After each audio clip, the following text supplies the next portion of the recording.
কার কার জানা আছে?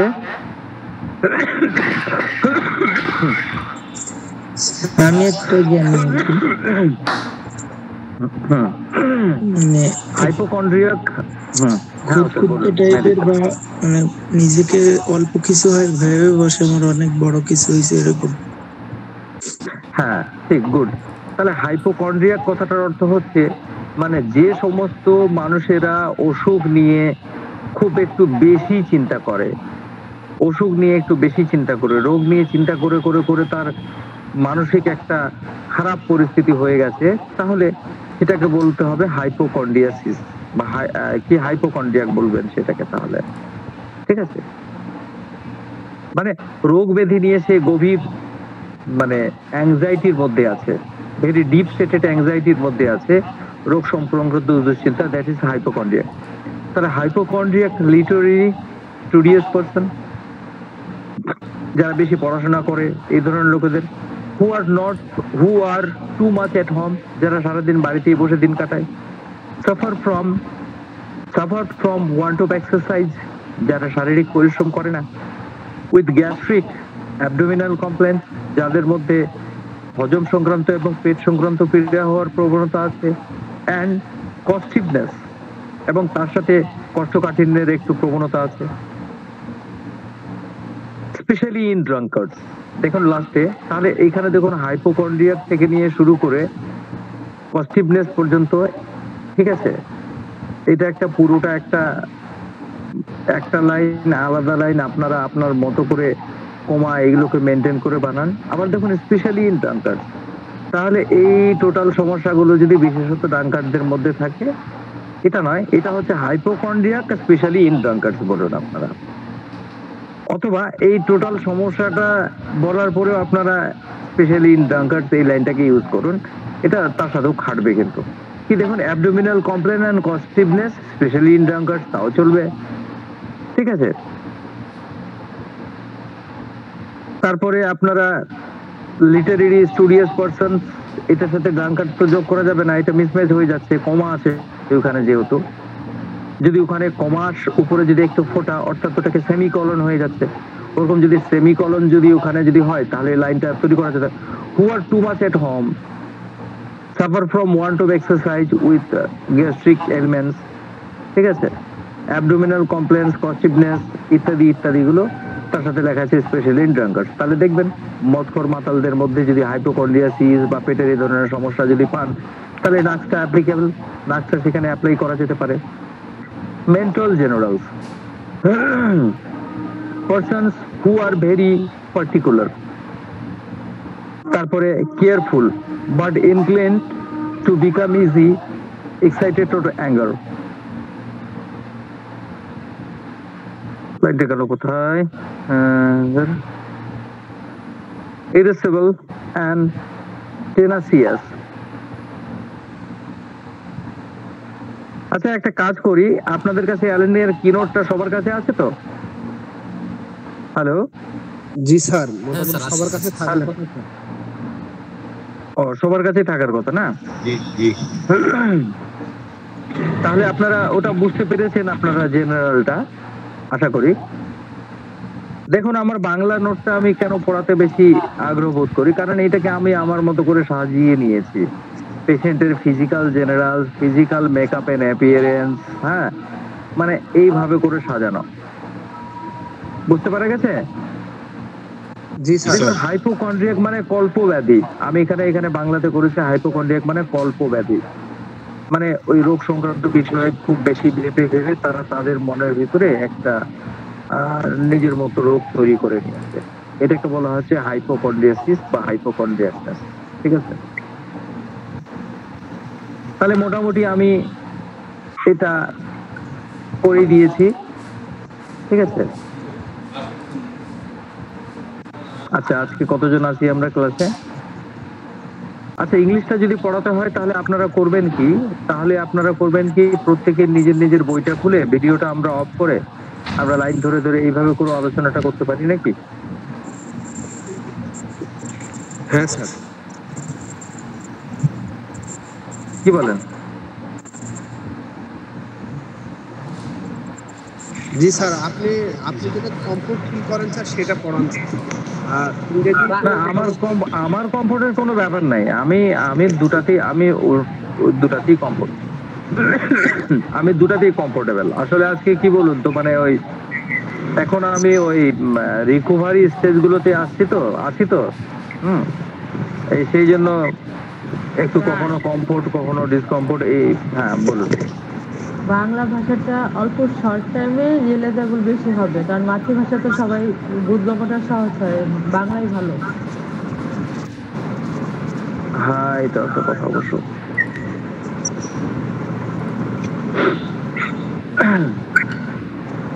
তাহলে আপনারা এখন পর্যন্ত যতখানি বুঝলেন, এটা কি প্রয়োগ করার ব্যাপারটা আপনারা কি এখন এই মানে যে যতখানি বললাম এটা কি প্রয়োগ করতে পারবেন আপনারা? মানে প্রয়োগ করার জায়গাটা, প্রয়োগের জায়গাটা ক্লিয়ার হয়েছে আপনাদের? মোটামুটি স্যার। অনেকের অনেকের হয়নি বা অনেকের হয়েছে মনে হচ্ছে, মানে হ্যাঁ। এবং অনেকের কি হয়েছে এটা মানে আমরা অ্যাপ্লাই করব কিরকম ভাবে, এই জায়গাটা আমার মনে হচ্ছে অনেকের ক্লিয়ার হয়। তাহলে এক কাজ করি, আমি বাকি কিছুটা আমি আমার এটা থেকেও করে দিই, আর পরে ফাইনালি নোটটা দিয়ে দেওয়া হবে, আপনারা আপনাদের মতো করে সাজিয়ে গুছিয়ে করে নেবেন। মেন্টাল সিমটম গুলো এখান থেকে একটু বেশি নেওয়ার চেষ্টা করি। কল্প ব্যাধি, হ্যালো, এটার কারণ আছে। হ্যালো, মনিরা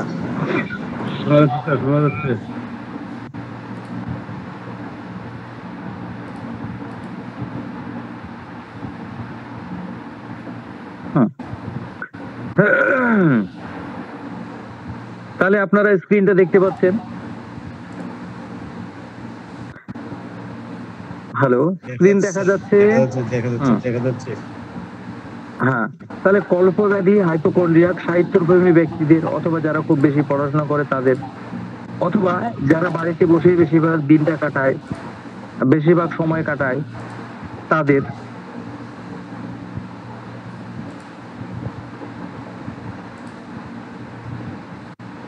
এবং যারা শারীরিক পরিশ্রম মোটেও করে না। কল্পব্যাধি তৎসহ অজীর্ণ বা বদহজম, পেটের সমস্যা, কোষ্ঠকাঠিন্য, কল্পবতী বিশেষত মাতালদের। নার্ভস তাদের জন্য উপযোগী যারা খুব সতর্ক যত্নবান কিন্তু খুব সহজেই উত্তেজিত হয় বা রেগে যায়, খিটখিটে মেজাজের ও নাছোড়বান্ধা প্রকৃতির ব্যক্তি। দুশ্চিন্তাগ্রস্ত তৎসহ মেজাজটা খিটখিটে, আত্মহত্যা করার ইচ্ছা কিন্তু আবার মরতে ভয় পায়।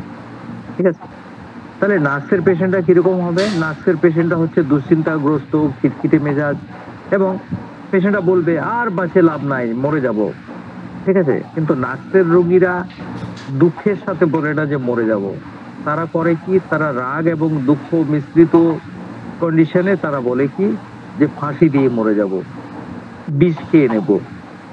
ঠিক আছে, আর জ্বালাতন সহ্য হচ্ছে না, ঠিক এই ধরনের ভার্সন।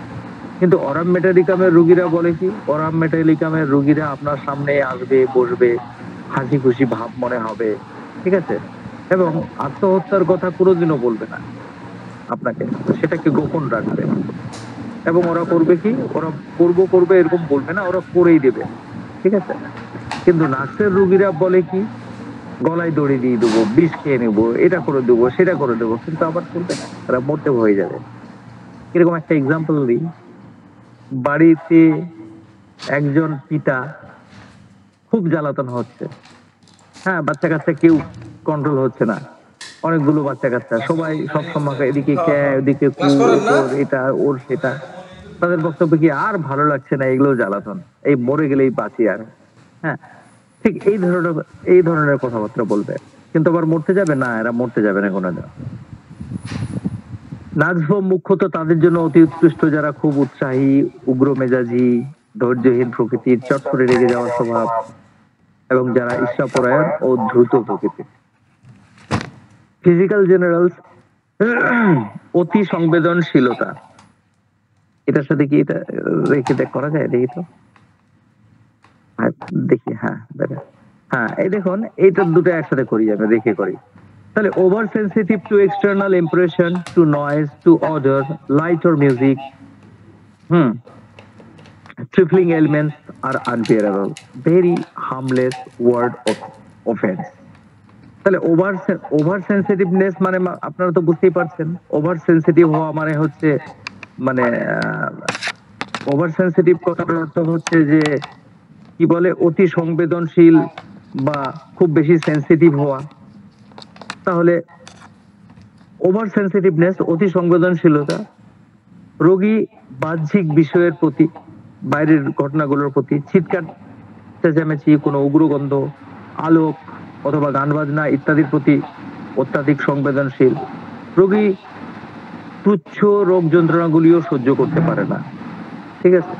ব্রেকেটে ক্যামোমিলা, ছোট ছোট বিষয়গুলোকেও সহ্য করতে পারছে না, নির্দোষ কথাতেও রাগ করে ইগনেশিয়া। তাহলে এটা বোঝা গেছে আপনাদের। নার্ভসভূমের ব্যথা বেদনা যন্ত্রণাগুলো কিরকম হবে? বেদনা বা যন্ত্রণা ঝিনঝিন করার মতন বা ঝিঝি ধরার মতো, মানে টিংলিং টাইপ, সুচ ফোটানোর মতো, মানে সুচ ফোটানোর মতো ও তীব্র কনকন করার মতো। সঞ্চালনে ও স্পর্শে যন্ত্রণাগুলো বৃদ্ধি পাচ্ছে, নড়াচড়া করলে বা টাচ করলে ব্যথাটা বৃদ্ধি পায়। মূর্ছা যাওয়ার প্রবণতা বা অজ্ঞান হওয়ার প্রবণতা, নাক্স মস্কিটা অ্যান্ড সালফার। পেশেন্ট অজ্ঞান হয়ে যাওয়ার মতো অবস্থা হয় নাক্স মস্কিটা এবং সালফারে আছে। উগ্র গন্ধে, সকালে খাবারের পরে এবং একবার প্রসব বেদনার পরে রোগী মূর্ছা যায়। তাহলে রোগীটা অজ্ঞান হয়ে পড়ে কিসে? কোনো উগ্র গন্ধ, পারফিউমের গন্ধ, খাবারের কোনো উগ্র গন্ধ, এবং সকালের দিকটাতে বেশি হয় এবং খাবারের পরে হয়, এবং যখন প্রসব বেদনাটা উঠছে সেই সময়টাতে রোগীর মধ্যে মূর্ছা যাওয়ার প্রবণতাটা দেখা যাচ্ছে। সকালবেলা বসে থাকলে অথবা ঘুমোতে যাবার কয়েক ঘন্টা আগে পড়াশোনা করার সময় খুব ঘুম পায়।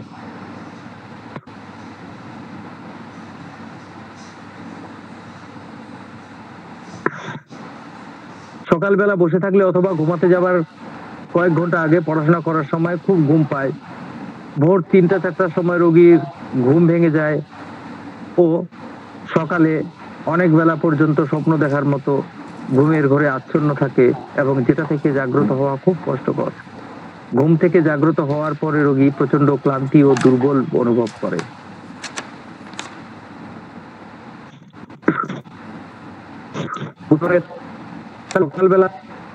সকালবেলা যখন দেখা যাচ্ছে তখন ঘুম ঘুম ভাব, বা সন্ধ্যাবেলা যখন পড়াশোনা করছে তখন দেখা যাচ্ছে খুব ঘুম ঘুম ভাব।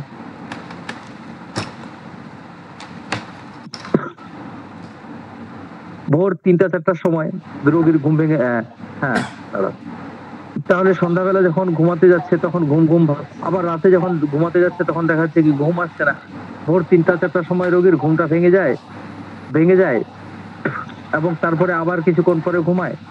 এবং সকালের দিকটা, যেই সময়টাতে ঘুম থেকে ওঠার সময়, সেই সময়টাতে বিছানায় চুপচাপ শুয়ে অনেকক্ষণ ধরে একটা মানে কি বলবো হাফ ঘুম, হাফ স্লিপ, বা একটা কি বলবো মানে স্বপ্ন দেখার মতন একটা কন্ডিশন। সে ঘুমিয়ে আছে অথচ ঘরে কে এলো কে গেল, কে এসে ডাকলো, সে সবই বুঝতে পারছে, কিন্তু সেখান থেকে আর উঠতে পারছে না, মনে হচ্ছে আরো শুয়ে থাকে, ক্লান্তি, টায়ার্ড। এবং সকালবেলা ঘুম থেকে ওঠার পরে মুডটা ভালো নেই, একদম প্রচন্ড ক্লান্ত, টায়ার্ড হয়ে যাওয়া বা দুর্বল ফিল করছে। ঠিক এর বিপরীতটা হচ্ছে কি পালসিটিলা। সকালবেলা ঘুম থেকে ওঠাটা, জেগে ওঠাটা খুব কষ্টকর এবং সকালে ক্লান্তি এবং দুর্বলতা, এর বিপরীত অবস্থায় পালসিটিলা কাজ করে। দেখুন, শিশুদের নাক বন্ধ, ছোট বাচ্চাদের নাক বন্ধ হতে 3টা মেডিসিন, একটা নাক এমন কাপ, একটা হচ্ছে শ্যাম্পু কাপ। আমি আমার ক্লিনিকে করি কি, অনেক মা এসে বলে ডাক্তার বাবু বাচ্চার নাকটা বন্ধ, যদি দেখি যে একটু ভেজা ভেজা আছে তার সাথে নাক বন্ধ, তাহলে এখানে এমন কাপটা আমি অ্যাপ্লাই করি। হয়তো দেখা হলো কি এমন কাপ ঠিক একটা কন্টেনারে দিয়ে বললাম নাকটা বন্ধ হলে এটা আপনি অ্যাপ্লাই করবেন। কিন্তু আবার যদি দেখা যায় যে কনস্টিপেশন আছে, মেজাজটা বাচ্চাটা একটু খিটখিটে প্রকৃতির, আবার নাকটা বন্ধ হয়ে যাবার একটু টেন্ডেন্সি, রাতে শুতে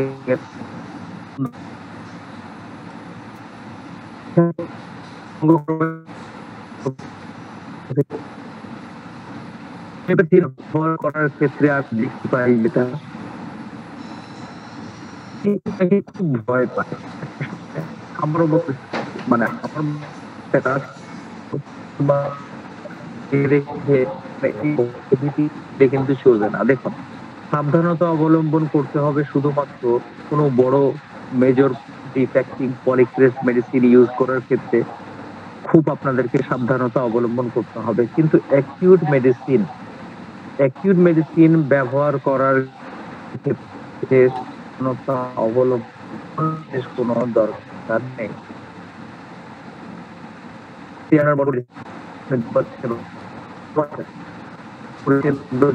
এমন দিলেন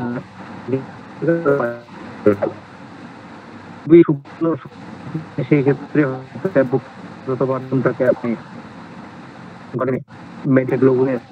দেখেন নাক বন্ধ, ঘুমাচ্ছে, পায়খানা কেমন না আজকে পায়খানা হয়নি, চুপ করে নাক বন্ধ থাকি এক ডোজ দিয়ে দিলেন বা স্যাম্বুকাস দিয়ে দিলেন। হয়তো দেখা গেল কি একদিন আপনি দেখছেন যে হঠাৎ করে ঠান্ডা লেগে একটু সর্দি কাশি কফ হওয়ার মতন পরিস্থিতি, আপনি অ্যাকোনাইট প্রয়োগ করলেন, আপনি ব্রাইনিয়া প্রয়োগ করলেন, আপনি বেলেডোনা প্রয়োগ করলেন। সুতরাং অ্যাকিউট মেডিসিন গুলো আপনি কম বেশি অল্প বিস্তর আপনি আপনার মতো করে ব্যবহার করুন, তাহলে কোনো রকমের সমস্যা বা বিপদ হয় আমি এরকম দেখিনি। আমরা তো বাড়িতে এরকম ইউজ করতেই থাকি ছোট ছোট মেডিসিন গুলো, স্মল মেডিসিন গুলো। তার মানে এটা নয় যে কার্সিনোজেন আপনি রাব ইউজ করছেন, লাইকোপোডিয়াম আপনি রাব ইউজ করছেন, ঠিক আছে, বা সালফার, সাইলিসিয়া, ক্যালকেরিয়া, গ্রাফাইটিস ইত্যাদি আপনি রাব ইউজ করছেন, ঠিক আছে। ক্যালকেরিয়া ছোট বাচ্চাদের ক্ষেত্রে বারবার দেওয়া যায়, কিন্তু বড়দের ক্ষেত্রে বারবার রিপিট করতে হয় না। সুতরাং মেডিসিন প্রয়োগের ক্ষেত্রে এই ভয় ভীতি থেকে আপনাদেরকে সরে আসতে হবে। মনে রাখবেন, সাধারণত হোমিওপ্যাথিক মেডিসিনে মরে যায় লোক এরকম দেখা যায় না, কারণ হাতুড়ে চিকিৎসকেরা একগাদা মেডিসিন, মেডিসিন, ডাইরেক্ট মেডিসিন এত ব্যবহার করে যাচ্ছে। যদি সত্যিকারের যদি কিছু হওয়ার হতো, এতে যদি হোমিওপ্যাথি মারা যেত, তাহলে আমার মনে হয় আমরা দেখতে পেতাম না আজ হোমিওপ্যাথিকে। হোমিওপ্যাথি সর্বনাশ করে দিয়েছে, হোমিওপ্যাথিকে মেরে ফেলেছে, এগুলো হচ্ছে ফালতু কথা। মানে এগুলো হচ্ছে এক ধরনের ফালতু কথা। এক শ্রেণীর ডাক্তার মানে নিজের প্রিন্সিপালের বাইরে যারা প্র্যাকটিস করে তাদেরকে প্রতিনিয়ত গালিগালাজ করেই যাচ্ছে, একে গাল বন্ধ করছে, ওকে কিস্তি মারছে, এগুলো খুব খারাপ জিনিস। আপনারা নিজের এক্সপেরিমেন্টটা নিজের মতো করে করবেন, কোনো ব্যাপার নেই। তাহলে বন্ধুরা,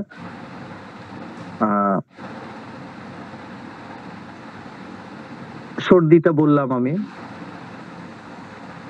বললাম, রাত্রিবেলা শুষ্ক সর্দি, দিনের বেলায় তরল। রাত্রেবেলা নাক দিয়ে জলটা বেরোচ্ছে না, কিন্তু দিনের বেলা জলটা বেরোচ্ছে। উষ্ণ ঘরে সর্দি বাড়ে, ঠান্ডা বাতাসে উপশম। ঘরটা গরম, ঘরের ভিতরে সর্দিটা বাড়ছে, কিন্তু আবার ঘর থেকে বাইরে বেরিয়ে আসলো খোলামেলা জায়গা, তখন আবার দেখা যাচ্ছে যে উপশম হয়ে গেছে। অর্থাৎ গরম ঘরের ভিতরে নাকটা বন্ধ, খোলামেলা জায়গায় আসলে নাক থেকে জলটা পড়ে ডিসচার্জটা হয়ে রিলিফ হয়ে যাচ্ছে। ঠান্ডা জায়গায় বা পাথরের উপরে বসার ফলে সর্দি কিরকম, মনে করুন ঠান্ডা মেঝেতে আপনি শুয়েছিলেন বা বসেছিলেন, তারপর থেকে সর্দি লেগেছে, তাহলে এখানে নাকজমটা অ্যাপ্লাই করা যেতে পারে। তার সাথে আরো দুটো মেডিসিন, অ্যাকোনাইট এন্ড রাস্টাফ মাথায় রাখবেন।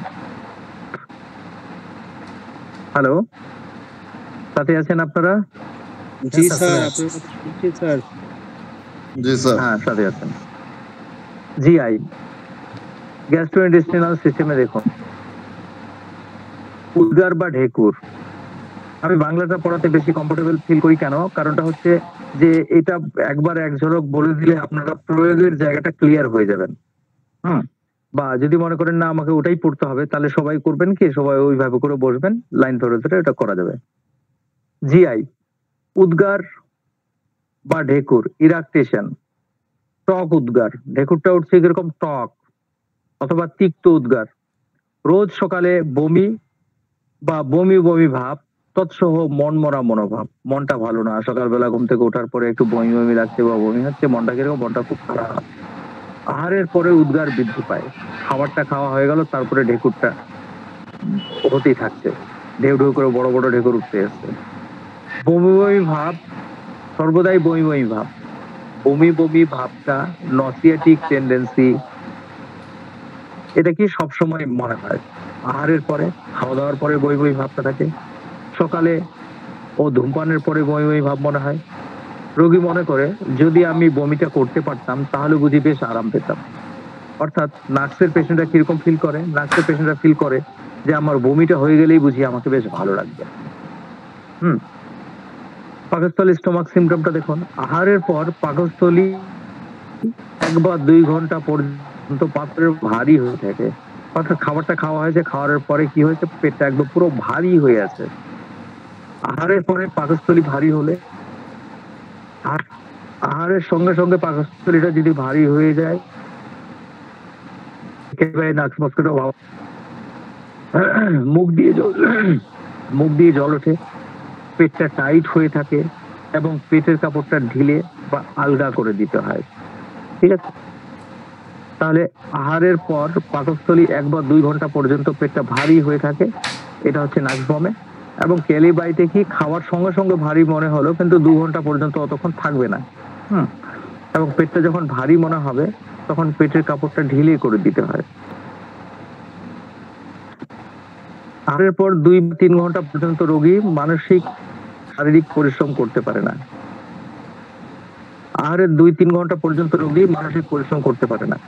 নৈশ ভোজনের পর ঘুম পায়, অর্থাৎ খাওয়া দাওয়া হলো, খাওয়া দাওয়ার পরে ঘুম ঘুম ভাব লাগছে, তখন আর মানসিক কোনো পরিশ্রম তার করার ইচ্ছা হচ্ছে না। কোষ্ঠবদ্ধতা তৎসহ বারংবার নিষ্ফল মলত্যাগ অথবা সামান্য পরিমাণ মলত্যাগ, মনে হয় যেন পায়খানাটা পরিষ্কারই হলো না, এরকম অনুভূতি।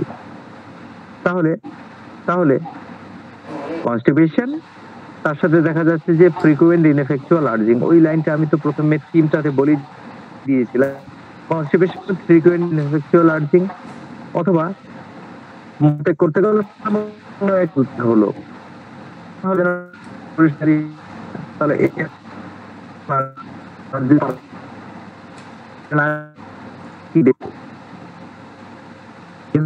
লেখা আছে হলে উপরে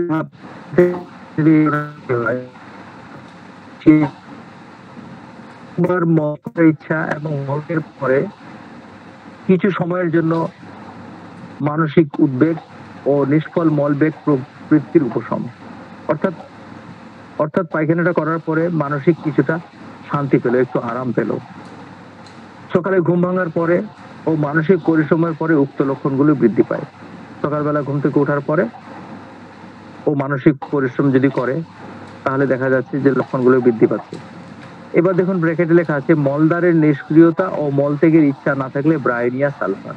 তাহলে বন্ধুরা দেখুন, কনস্টিপেশনের আমি ভালো 3টা আমি আপনাদের ধরিয়ে দিলাম, 3টা লাইন ধরিয়ে দিলাম। এই 3টা লাইন দিয়ে আপনার বলছে পায়খানাটা তো যাচ্ছে, পায়খানা যাচ্ছে কিন্তু ডাক্তারবাবু ক্লিয়ার হচ্ছে না, তাহলে নাজম। কিন্তু রোগী যদি এরকম এসে বলে যে ডাক্তারবাবু পায়খানার কোনো চাপই নাই, কোনো ইচ্ছাই নাই, কোনো প্রেশারই নাই, তাহলে ব্রায়োনিয়া সালফার। শুধুমাত্র এক্সিস গুলো মিলিয়ে নিন। ঠিক আছে? দেখুন এক্সিস গুলোকে এখানে আমি বারবার প্রত্যেকটা মেডিসিন বলার আগে এক্সিস পয়েন্ট গুলোকে আমি রাখি কেন, কারণটা হচ্ছে কি আমি আপনাদেরকে এমন কিছু বেসিক 2-3টা লাইন হাতে ধরিয়ে দিয়ে রাখতে চাই। করবেন কি, যে কোনো মেডিসিন প্রয়োগ করার আগে করবেন কি, আপনি একটু শর্তগুলোর সাথে মিলিয়ে নেবেন। আচ্ছা এই পেশেন্ট এই শর্তগুলোর সাথে মিলছে তো, আচ্ছা চলো এইটাই তাহলে মেডিসিন। তাহলে আলোচনার মাধ্যমে আমি একটা কথা একটু আলোচনা করে ফেলি। আমি তো আমার চিকেন পক্স হওয়ার জন্য তো আমি ঘর থেকে বেরোচ্ছি না, ফুললি আইসোলেট করে নিয়েছি নিজেকে। বাচ্চা কাচ্চাদেরকেও আমি আলাদা করে দিয়েছি, আমি আর আসতে নেকাতে। ঠিক আছে? তো ঘরে বসে বসে আমি ওই ভিডিও কলিং এ কিছু পেশেন্ট আমি দেখলাম। একটা আমি পলিসিস্টিক কিডনি ডিজিজের একটা কেস, লাস্ট আপনার কি বললাম বুঝি গত, তো পেশেন্টের এবার আমি জিজ্ঞাসা করলাম যে আমার এক্সিস কি আছে, তো বলে patient is very chip and thirstless. আচ্ছা আমি বললাম দেখতে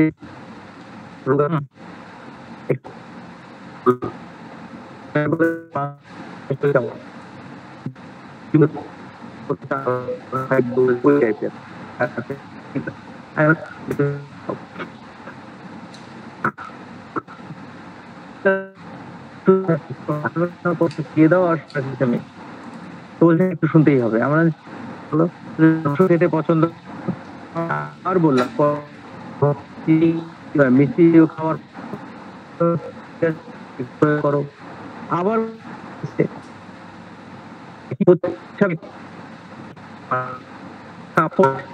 দিয়ে বললাম যে কস্টিউম অ্যাপ্লাই করো, আমি দিয়ে করে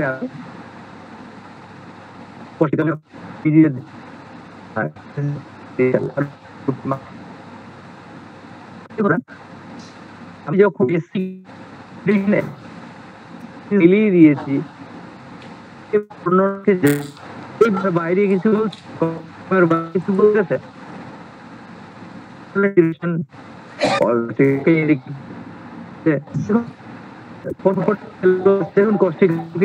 করতে করতে ক্লিয়ার করতে হবে যে আপনি কত দ্রুত প্রেসক্রিপশন করার ক্ষমতা রাখেন। বুঝতে পারা গেছে আশা করি। তাহলে আপনাদের কনস্টিপেশনের 3টা প্রেসক্রিপশন আপনারা এখানে মাথায় রাখবেন: ইনএফেকচুয়াল আর্জিং, নাক্স ভমিকা এবং no desire for stool, Bryonia sulphur. আবার পরের লাইন আসুন, পর্যায়ক্রমে কষ্টবোধতা ও উদরাময়। Medicine sulphur and Veratrum. বিশেষত যারা দীর্ঘদিন ধরে পার্গিটিভ ইউজ করছে, জলাপ ব্যবহার করছে, মানে কি বলে ওই রাত্রেবেলা ওই ট্যাবলেট পাউডার এরকম জাতীয় কিছু আছে, ওটা খেলে কি সকালের দিকে পায়খানাটা বেশ ক্লিয়ার হয়। তাহলে এই ধরনের লোকের যদি কখনো পাতলা পায়খানা, কখনো কষা পায়খানা এরকম যদি চলতে থাকে, তাহলে আমরা করব কি, তাহলে আমরা নাক্স ভ্রমের কথা চিন্তা ভাবনা করব। তো তার সাথে সাথে প্যারালালি ভিরেট্রাম অ্যালটাকে মাথায় রাখবেন। অবরুদ্ধ হার্নিয়া, বিশেষত নাভিতে, অর্থাৎ পেটের নাভিটা ফুলে উঠেছে, বাইরের দিকে বেরিয়ে এসেছে এবং ওটা ওরকম ভাবেই আছে, ওটাকে চাপ দিলে কিছুক্ষণের জন্য ভিতরের দিকে চলে যায়, আবার ফট করে চলে আসে। ঠিক আছে, তাহলে এই ধরনের আম্বিকাল হার্নিয়াতে আমরা নাক্স ভ্রম অ্যাপ্লাই করতে পারি। ফিমেল জেনিটালিয়া, ঋতুটা কিরকম দেখুন, একটা লাইন বড়ি থেকে টোকা হয়েছে। ঋতুস্রাব নির্দিষ্ট সময়ের পূর্বে, ঋতুস্রাব নির্দিষ্ট সময়ের আগেই হবে, অর্থাৎ ডেটের আগে হবে, পরিমাণটা প্রচুর হবে, দীর্ঘস্থায়ী হতে হবে, অথবা ঋতুর শুরুতে সমস্যা ও বন্ধ হওয়ার পরেও তা বেশ কিছুদিন থেকে যায়। কি মাসিক শুরু হওয়ার আগে প্রচন্ড ব্যথা দিয়ে মাসিকটা শুরু হচ্ছে এবং মাসিকটা ভালো হওয়ার পরেও ব্যথাটা থেকে যাচ্ছে। কিরকম 15 দিন অন্তর অন্তর রক্তস্রাব, অনিয়মিত মাসিক, কখনো সঠিক সময় হয় না। নাক্স ভমিকার পেশেন্টদের মাসিকটা হয় কিরকম, সবসময় অনিয়মিত হয়, এটা সঠিক টাইমে কখনো হয় না। ঋতুস্রাব সম্পূর্ণ বন্ধ হয়ে যায়, আবার কয়েকদিন পরে দেখা যাচ্ছে কি করে আসছে। মাসিকটা কতদিন ধরে চলছে, 8 দিন, 10 দিন, 15 দিন। প্রথম 3-4 দিন গেল, ভালো হয়ে গেল পেশেন্টটা, আবার 2 দিন পরে অল্প অল্প করে আবার দেখা দিতে শুরু করে দিয়েছে। পুরনো লক্ষণগুলি ঋতু চলাকালীন এবং ঋতুর পরে বৃদ্ধি পায়। শরীরের যে কোনো পুরনো সিমটম, অর্থাৎ কোনো সমস্যা, অর্থাৎ তাহলে কি মাথা ব্যথা, পেট ব্যথা, দাঁতে ব্যথা, সরি সবগুলোকে নেবেন না এখানে, দাঁতে ব্যথাটা হবে না, এবং অন্যান্য সমস্যা যেমন কনস্টিপেশন, পেটের সমস্যা, এগুলোকে মাসিকটা যখন শুরু হচ্ছে সেই সময়টাতে ঋতু চলাকালে এবং ঋতুর পরে এই সমস্যাগুলো মাসিকটা চলছে এবং তারপরে দেখা যাচ্ছে কি বেশি হয়ে গেল। বরিক থেকে একটা লাইট ঢোকা, মেট্রোরেজিয়া, অর্থাৎ জরায়ুর রক্তস্রাব সহ বারংবার মলত্যাগের ব্যর্থ প্রয়াস। যখন আপনারা দেখছেন মাসিকের ব্যথা বা মাসিক সংক্রান্ত কোনো রকমের সমস্যা বা অতি রজস্রাব এবং তার সাথে বারবার পায়খানা যে চাপ, এটা কিন্তু বরিক অনুযায়ী এটা কিন্তু নাক্স ভমিকার সিমটম এবং এটা নাক্স ভমিকার স্পেসিফিক লাইন। ঋতুস্রাবটা কিরকম, কালো রঙের স্রাব হয়। কম্পেয়ার করবেন কালো রঙের স্রাব সাইক্লামেন ল্যাকেসিস ফালসিটিলের সাথে। ব্যথাটা কিরকম, প্রচন্ড বেদনা, আক্ষেপিক বা খিঁচুনি প্রসব বেদনাতে থাকে আর কি। বেদনার ফলে রোগীর মলমূত্র বের হয়ে আসে, বেগ আসে। বেদনা পিঠের দিকেই বেশি অনুভব হয়, রোগিনী গরম ঘরে থাকতে চায়, অর্থাৎ হয়তো বলে দেওয়া হয়েছে যে পেশেন্ট ইজ চিলি। ব্যাক দেখুন, পৃষ্ঠ বেদনা শয়নকালে পার্শ্ব পরিবর্তন করার সময় রোগী নাকি বিছানায় উঠে পার্শ্ব পরিবর্তন করতে হয়। কোমরে প্রচন্ড ব্যথা, বিছানায় এপাশ ওপাশ করতে পারছে না। যদি ওপাশ হতে হয় তাহলে আগে উঠে বসে তারপরে ঘুরতে হচ্ছে। হস্তমৈথুনের ফলে অথবা যৌন দুর্বলতার ফলে কটি বেদনা। ছেলেপেলেরা যদি মাস্টারবেশন করে তারপরে যদি কোমরে ব্যথা হয়, তার মেডিসিন হচ্ছে নাক্স ভমিকা।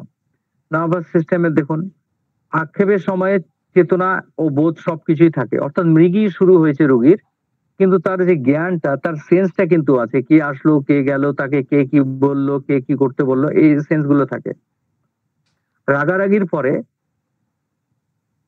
আবেগের পরে স্পর্শে ও সঞ্চালনে স্পর্শে ও সঞ্চালনে আক্ষেপ বা খিঁচুনি বৃদ্ধি পায়।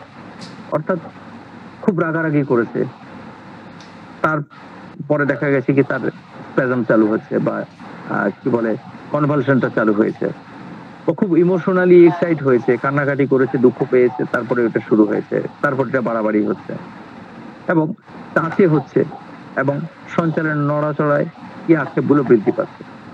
কিবারটা দেখুন, ফিনিশ করে দিলাম।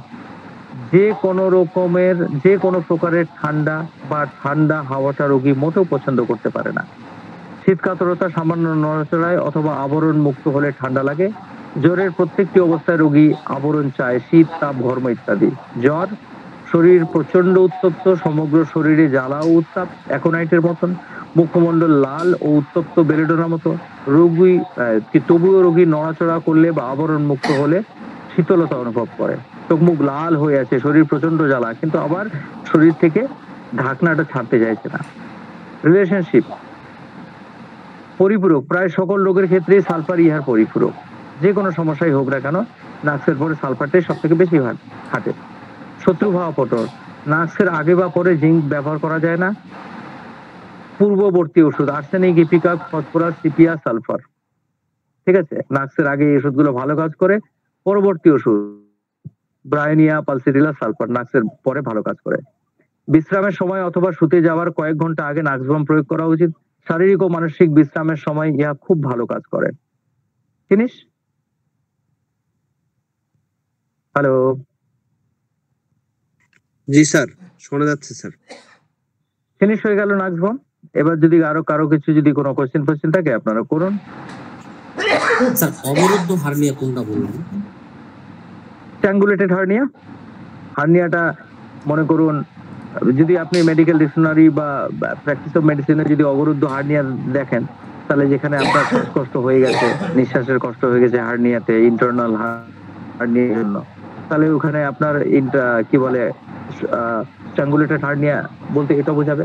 কিন্তু এখানে কি বলে স্ট্র্যাঙ্গুলেটেড হার্নিয়া বলতে যে জিনিসটা বোঝানো হয়েছে সেটা হচ্ছে কি, আচ্ছা সবার প্রথম কথা হচ্ছে হার্নিয়াটা কি জিনিস, এটা কি জানেন আপনারা? জি স্যার। সবার না স্যার। হ্যাঁ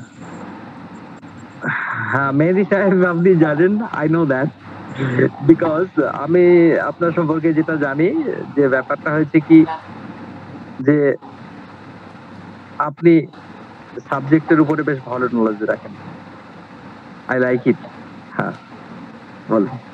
তাহলে হার্নিয়াটার কথাটা অর্থ হচ্ছে, দেখুন সোজা কথা, হার্নিয়েশন হওয়াটাকেই আমরা বলি হার্নিয়া।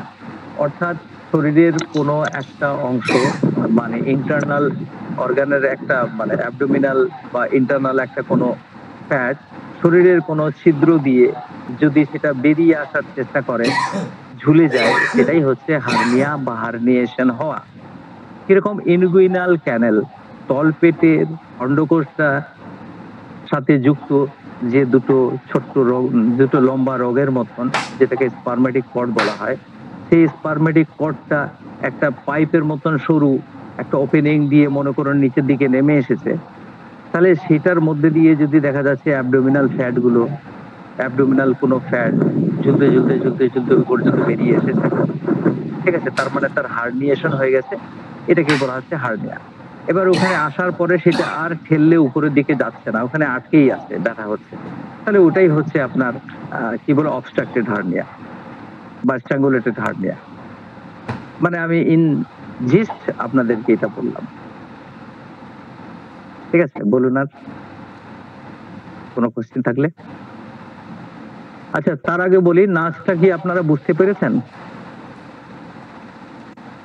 হ্যাঁ স্যার, বুঝতে পারতে পারলাম। কিছুটা স্যার। কিছুটা। আচ্ছা আচ্ছা, মানে সম্পূর্ণটা বোঝা যায়নি। স্যার কিছুটা বুঝতে পেরেছি, এবার আপনি নোটসটা গ্রুপে দিয়ে দিলে আমরা খুব ভালো বুঝতে পারবো আর সম্ভব। আমার দিতে তো কোনো অসুবিধা থাকে না, আপনারা জানেন, আমি দিয়ে দিব চোখ বন্ধ করে। ঠিক আছে, থ্যাংক ইউ। নোটসটা আমি দিই, কোনো ব্যাপার নাই আমার, কারণ এটা আমার আবিষ্কার করা নয়, আমার দিতে কোনো অসুবিধা নেই। ঠিক আছে, দিয়ে দাও।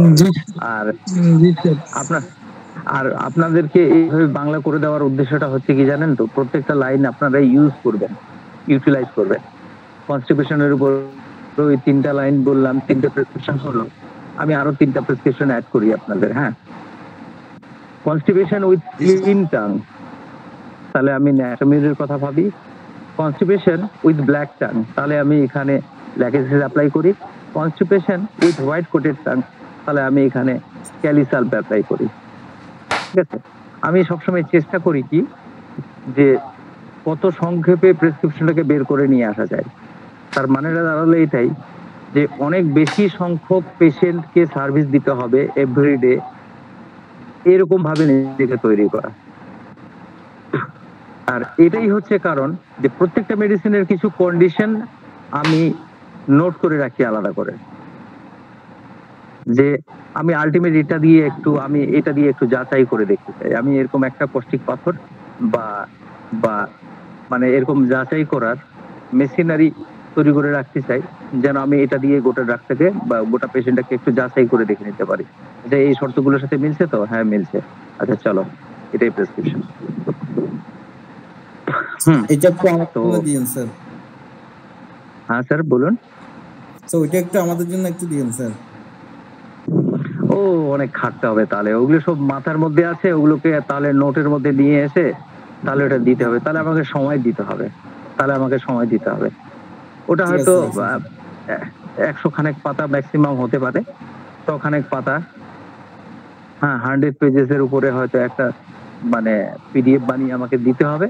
করবেন কি, আপনারা মেডিসিন প্রেসক্রিপশন করার আগে ওটা দিয়ে যাচাই করে একটু দেখে নেবেন যে এর বেসিক রুলগুলো, মানে বেসিক যে রুলগুলো মেডিসিনের ফলো করছে কি করছে না। যেমন কস্টিকামটার কথা বললাম, আমি দেখলাম আমার মাইন্ড বললো বেসিক রুলগুলো ম্যাচ করে গেছে। এবার আমাকে আমার অ্যাসিস্ট্যান্ট বলতেই আছে, কিন্তু আমি আমার জায়গা থেকে কিন্তু নড়ছি না, কারণ আমি জানি যে পরপর ওকে এই লাইন ধরেই আসতে হবে, উপায় নেই তাছাড়া।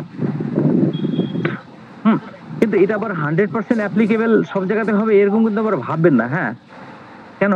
কারণটা হচ্ছে কি, ব্যতিক্রম হওয়াটা কিন্তু মেডিকেল সায়েন্সের কিন্তু ধর্ম। ঠিক আছে, সবকিছু ব্যতিক্রম থাকাটা কিন্তু মেডিকেল সায়েন্সের কিন্তু ধর্ম, কিন্তু এটা বুঝবেন। ঠিক আছে,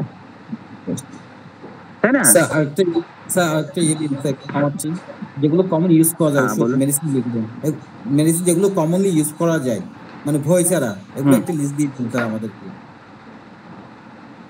মানে দেখুন, আপনারা দেখবেন ওই কি বলে মিলার গিবসনের কি বলে পিরিয়ডিক, মিলার গিবসনের পিছনের দিকে রিলেশনশিপ চার্টটাতে দেখবেন যে ডিফেক্টিং মেডিসিন কোনগুলো। আর ভয় ছাড়া বলতে কি, টিউবারকুলিনাম সে জল ভাত পন্থার মধ্যে ইউজ করবেন না, ঠিক না? সালফার নিশ্চয়ই ডেলি খাইয়ে যাবেন না সেন্টিসিমাল স্কেলে। লাইকোপোডি আপনি রোজ অ্যাপ্লাই করবেন না। কিন্তু ছোটখাটো যেগুলো মেডিসিন, ক্যামোমিলা, রাস্টক্স, ব্রাইনিয়া, অ্যাকোনাইট, আর্সেনিক, হ্যাঁ, পালসিটিলা 30, ঠিক আছে? তো এই মেডিসিন গুলো হয় কি, এগুলো অহরহ ইউজ হয়। আমার ঘরে ছোট মেডিসিন বক্স রাখা থাকে। আমার ছোট ছেলেটা একটু দুষ্টু প্রকৃতির, এখন যদিও অনেকটা ভালো হয়েছে। ও করে কি, চুপি কোনো সময় গোটা শিশির ওষুধ একবারে ঢেলে খেয়ে শেষ করে দিয়েছে। ওই কিছু হয়নি তো, দেখিনি তো কিছু হতে তো দেখিনি কোনোদিনও। হ্যাঁ, তো ব্যাপারটা হচ্ছে কি, যারা বলে এই হোমিওপ্যাথি মেরে দিল, এটা কি এ করে দিল, এর ক্ষতি করে দিল, ওর সর্বনাশ করে দিল, এগুলো মিথ্যে কথা। হ্যাঁ, আচ্ছা, এগুলো বলে নিজের বাজারটাকে ধরে রাখার চেষ্টা করা, আমি তাই মনে করি আমার। আর ব্যাপারটা হচ্ছে কি, দেখুন একটা কথা, মনে করুন আপনি ভেরি স্ট্রিক্টলি ক্লাসিক্যাল করেন, এবার পেশেন্টের সংখ্যাতে আপনি হাতুড়ে ডাক্তারদের সাথে কম্পিটিশন করতে পারছেন না। আপনি পার ডে 30টা পেশেন্ট দেখছেন, একজন হাতুড়ে ডাক্তার পার ডে 100টা 150টা পেশেন্ট দেখছে। মুর্শিদাবাদে আমার এক চাচা, ও পার ডে উনি মোটামুটি এই সময় এখনকার সময় ওনার এজ হলো 70 প্লাসই হবে হয়তো, হ্যাঁ 70 প্লাস হবে। উনি পার ডে এখনো 200 250 300 পেশেন্ট এখনো দেখে যান, ঠিক আছে? কিন্তু পলিফার্মা করেন, লোয়ার পোটেন্সি করেন, মাদার টিচার বায়োকেমিক এইভাবে করেন, কিন্তু দেখুন পেশেন্টের সংখ্যা হচ্ছে পার ডে 200 250 300। তো কি ওনার কাছে কি সবাই মজা করতে আছে? রেজাল্ট পায় না? না হোমিওপ্যাথির উনি হত্যা করে ফেলেছেন, মার্ডার করে ফেলেছেন হোমিওপ্যাথিকে। ঠিক তাহলে স্যার।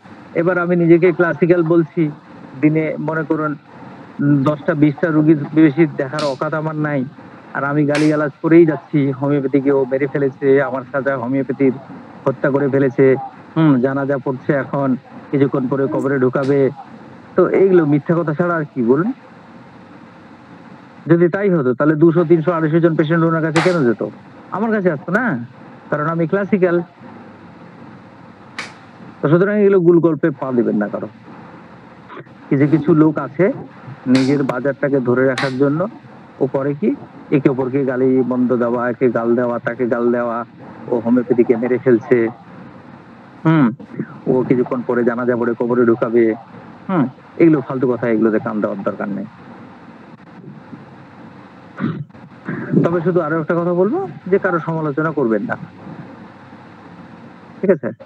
আপনি আপনার কাজটা করবেন, আমরা আমাদের কাজটা করবো, যে যার কাজ করবে, জি স্যার। তাই না? আচ্ছা, অ্যালোপ্যাথি ডাক্তারদেরকে দেখেছেন একে অপরের সাথে কাদা ছোড়াছড়ি করতে, গালিগালাজ করতে? না স্যার, না। কখনো করে না। কখনো না। মনে করুন শরীরে একটা ফোড়া হয়েছে, হ্যাঁ একটা শরীরে ফোড়া বা একটা ঘা বা একটা চুলকানি হয়েছে, আপনি একজন এমবিবিএস ডাক্তারের কাছে গেলেন, ওষুধ দিল, ওষুধ দেওয়ার পর ভাই এই ওষুধটা খাও, কি করবে? যাও একজন ডার্মাটোলজিস্টকে দেখিয়ে নিও, কি তাই তো? তার মানে কি ও ঘা ফোড়া চুলকানিটার চিকিৎসা করতে পারবে না? পারবে, কিন্তু তাও পাঠালো কেন? কারণ না, এটা ওরই সাবজেক্ট। তাহলে দেখুন আন্ডারস্ট্যান্ডিং। আর আমাদের মধ্যে কি হয় ব্যাপারটা দেখুন, ও এটা কি করেছে, কামাল চিকিৎসা করেছে, আর সালা নিজেকে তো খুব বড় ক্লাসিক্যাল বলে, এই বলে সেই বলে, ওই রুগীটা তো ঠিক হয়নি, বা আমার কাছে আসলো, আমি বলেছি কি চিকিৎসা করেছে, ও করেছে, হ্যাঁ হাতুড়ে ডাক্তার কথাকার, 10টা পেশেন্ট দিয়েছে, 12টা বাজি দিয়েছে, এটা করে দিয়েছে, সেটা করে দিয়েছে। তার মানেটা কি দাঁড়াচ্ছে? তার মানেটা হচ্ছে আমি যখন গালিগালাজ করছি তার মানে কি আমি হারছি? আমি কাজ দিয়ে লড়াইটা করব, না আমি মুখ খিস্তি করে লড়াইটা করব? তাই না? ভাবুন একটু। জি স্যার, অবশ্যই আমাকে কর্মটা আমার পথটা নির্ধারণ করে দিবে স্যার। এখানে স্যার অহংকার করতে কিছুই নাই স্যার। হ্যাঁ বলুন। নিজ কর্মটা নিজেকে করতে হবে, একে তাকে গালি দেওয়া, এর দুর্নাম করা। আমি তো এরকম অনেক হোমিওপ্যাথি ডাক্তার দেখেছি যে একটা শিশিতে যে 5-7 রকমের ওষুধ মিলিয়ে দিয়ে দেয়, আবার তার কাছে দেখেন পেশেন্ট যাচ্ছে, আরাম পাচ্ছে, হচ্ছে, তার জন্যই না যাচ্ছে, এমনি এমনি তো যাচ্ছে না। হ্যাঁ, এখন কথাটা হলো কি, সাময়িক আরাম পাচ্ছে, সেটা পেলিয়েশন হচ্ছে, সেটা টেম্পোরারি রিলিফ হচ্ছে, তাহলে যার যেটা ক্ষমতা সে সেই লেভেলে করছে, তাই না? আপনি বেস্ট, আপনি কাজ দিয়ে প্রমাণ করবেন না আপনি খিস্তি মেরে প্রমাণ করবেন? কাজ দিয়ে স্যার, কাজ দিয়ে প্রমাণ করতে হবে। ইয়েস, ডেফিনেটলি কাজ দিয়ে প্রমাণ করতে হবে। খিস্তি মেরে কেন প্রমাণ করবেন? আমরা কি খিস্তিবাজ? না না, আমরা অসভ্য, খালি একে তাকে গাল দেওয়া। কিছুদিন আগে দেখেছিলাম এক ম্যাডাম লিখেছেন হোমিওপ্যাথি ডাক্তাররা এই সেই হ্যান ত্যান উল্টো পাল্টা অনেক কথাবার্তা। কেন? কারণটা হচ্ছে কি, যে অনেক ডাক্তার তাকে ব্যক্তিগত আক্রমণ করেছে। যদি 10টা মেডিসিন দিবেন তো হোমিওপ্যাথি কেন করবেন? আমাকে একজন বলেছিল আমি মানে সরি, আমি অ্যাকচুয়ালি এতগুলো মেডিসিন প্রেসক্রাইব করি না। তো আমাকে একদিন কথায় কথায় একজন বলেছিল যে যদি এইভাবে যদি আপনি বলবেন তাহলে হোমিওপ্যাথি কেন করলেন, আপনি অন্য ব্যবসা করতে পারতেন। তো আমি বললাম ভাই আমার ভুল হয়ে গেছে, কারণ আমি জানতাম না যে এটা তোমার বাপের সম্পত্তি, এখানে তোমার মন মতো কাজটা করতে হবে আমাকে, তার জন্য এক্সট্রিমলি সরি। আমি ক্ষমা চেয়ে নিয়েছিলাম, ঠিক আছে? জি স্যার। স্যার মূলত ঠিক স্যার না? যাদের হাতে অধিক সময় থাকে স্যার, অনেক বেশি সময় থাকে স্যার, তার উন্নতি নিয়ে বেশি সমালোচনা। আর যাদের হাতে সময় থাকে না, যারা নিজের কাজ নিয়ে ব্যস্ত, তারা অন্যের সমালোচনা করবে কখন, আর গালমন্দই বা কখন কি করবে স্যার? হ্যাঁ হ্যাঁ হ্যাঁ, মানে এই যে এই বিষয়টা আমি আজকে তুলে ধরলাম কেন, কারণ এই জিনিসটা আমি দেখতে পাচ্ছি অনলাইনে অফলাইনে কাদা ছোড়াছড়ি আর খিস্তি খাস্তা। এ ওকে গাল দিচ্ছে, ও তাকে গাল দিচ্ছে। ও একটা মানুষ না, ও একটা জানোয়ার। ও কেন হোমিওপ্যাথি করছে, ও কেন 10টা করছে। তাহলে আমার কথাটা হচ্ছে মেডিকেল সায়েন্স, এটাতে রিসার্চ করার বা এটাতে কিছু করার অধিকার সবারই আছে। এটা কারো বাপের সম্পত্তি না। আপনি একটা দিবেন না, আপনি 10টা দিবেন, এটা আপনার ব্যক্তিগত ব্যাপার। এখানে আমার কি বলার অধিকার? আমি আপনার উইলটাকে কি কন্ট্রোল করতে পারবো? না স্যার। তাহলে আর ব্যাপার হচ্ছে কি, আমি আপনাকে কি করে কেন বলতে যাব যে আপনি এটা নয় ওটা করুন, ওটা নয় ওটা করুন। আপনি যদি পরামর্শ চান তাহলে আমি বলতে পারি। তাই এটা তো আমার বাপের সম্পত্তি। কি আমি কি অধিকারে আপনাকে বলছি যে আপনি হোমিওপ্যাথি কেন করবেন? হ্যাঁ, মাস্টার হ্যানিম্যান তো আর আমার বাবা নয় যে আমার বাবার সম্পত্তিটাকে ওরা এরকম তছনছ করছে আর আমি দেখে চুপ করে কি করে থাকি। আর এটাকে প্রতিবাদ বলে না, এটাকে বলা হয় কলহ বিদ্বেষ ছড়ানো। আপনি এটা বলে ভাবছেন যে আমি প্রতিবাদ করলাম, এটা প্রতিবাদ বলে না, এটাকে বলা হচ্ছে কলহ বিদ্বেষ ছড়ানো বলা হয় এটাকে। কি তাই নয় কি? ঠিক স্যার। জি স্যার, জি স্যার, ঠিক বলেছেন স্যার। আরো একটা বিষয় আছে, মানে অনেক অন্ধ ভক্ত আছে শীর্ষ, মানে অনেক ডাক্তারের দেখা গেল ফলোয়ার আছে, অন্ধ শিষ্য আছে। তো তাদের দেখা গেল একটা কিছু বললেই সাথে সাথে গায়ে লেগে যায়, শুরু করে দিল, ঠিক আছে? মানে এগুলা দেখতে দেখতে একটা জি স্যার বীতশ্রদ্ধ ভাব চলে আসছে, ঠিক আছে? এই জন্য মানে যত গ্রুপ ছিল হোমিওপ্যাথিক যেখানে যেখানে আমি অ্যাড ছিলাম সব বেরিয়ে চলে আসছি আসলে, কারণ মেন্টাল প্রশান্তিটাই অনেক কিছু। হ্যাঁ, আশরাফুল্লাহ আমাকে জিজ্ঞাসা করছে কামাল ভাই কি করেন, সিঙ্গেল না কিছু? তো আমি বললাম দাদা আমি 90% আমার সিঙ্গেলই থাকে, আউট অফ রুল হই না, তবে 10% আমি আউট অফ রুলও হই। কেন? এর পিছনে কারণ আছে অনেকগুলো। কি কারণ ভাই বলেন আমাকে? তো আমি বললাম দেখুন আমি যে ডিসপেন্সারিটাতে বসি, তো কথাটা হচ্ছে যে প্রেসক্রিপশন আমি আমার জন্য বা রুগীর জন্য নয়, আমাকে ডিসপেন্সারির কথা ভেবেও করতে হয়। কিন্তু অনেক সময় রুগী কেমন আছে, রুগী ভালো আছে, কোনো ব্যাপার না, এটা ফিনিশ হয়ে গেছে। ডিসপেন্সারিটা চালায় যে সেটা হচ্ছে আমার শালাবাবু চালায় এবং টোটালটা ওকে দিয়ে দেওয়া হয়েছে। বসে বললো যে ও এই তো ভালো হয়ে গেছে, কেসটা তো ফিনিশ।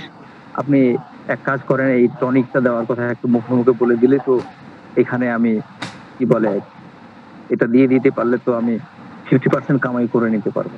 তাহলে যা দিয়ে দে, ঠিক আছে, যা দিয়ে দে, কোনো অসুবিধা নেই। তো কি অসুবিধা হলো?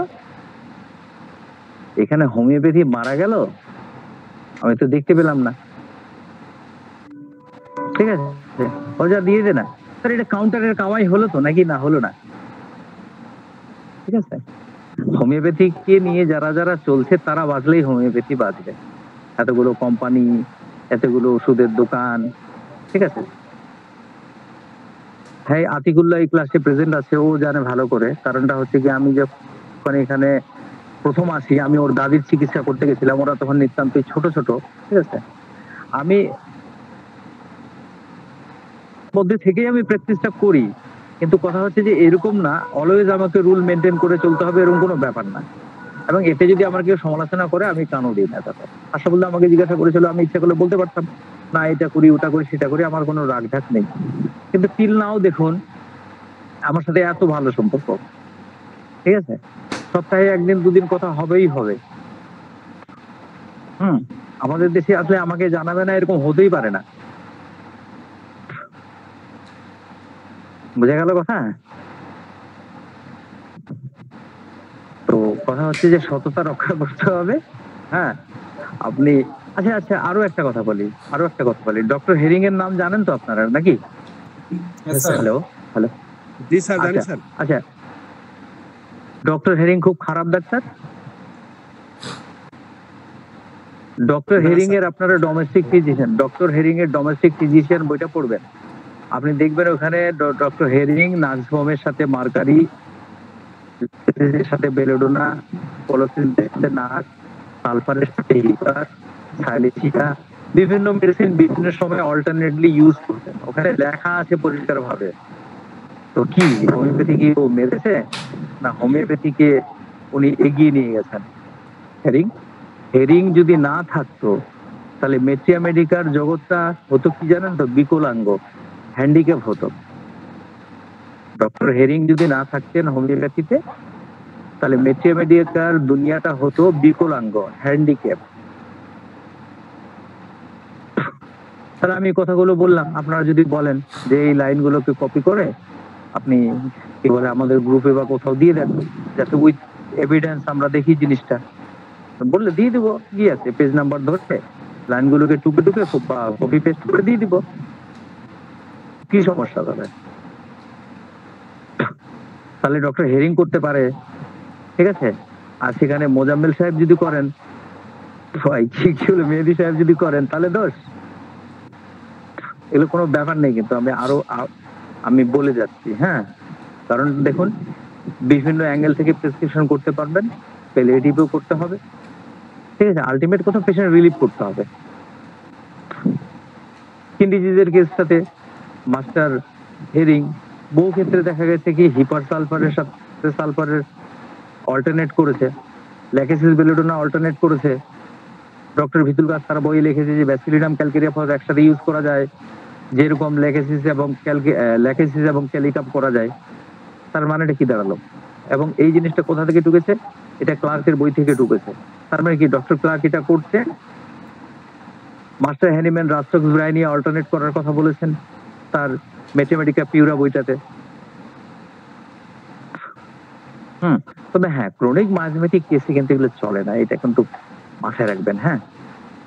কারণ ট্রিটমেন্ট এবং ম্যানেজমেন্টে আপনি যা ইচ্ছা তাই করতে পারেন, ঠিক আছে, কিন্তু মাইজমেটিক ক্রনিক কেসে এটা কিন্তু করা যায় না। সেই ক্ষেত্রে কিন্তু আপনাকে সবকিছু বিচার বিশ্লেষণ করে একটা সিঙ্গেল মেডিসিনই কিন্তু করতে হবে, এটাই নিয়ম।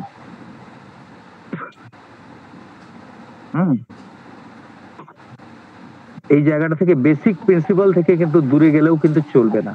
হোমিওপ্যাথির যে কার্ডিনাল প্রিন্সিপাল অফ হোমিওপ্যাথি, এটা থেকে কিন্তু দূরে সরে গেলেও কিন্তু চলবে না, এটাও কিন্তু মনে রাখবেন, ঠিক আছে।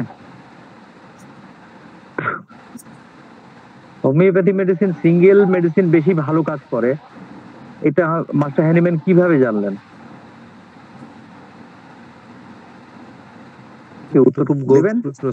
বুঝিয়ে বলেন স্যার এটা। স্যার দেখুন, মাস্টার হ্যানিম্যান দেখেছেন সিঙ্গেল মেডিসিন বেশি ভালো কাজ করছে বা এটাই করা উচিত।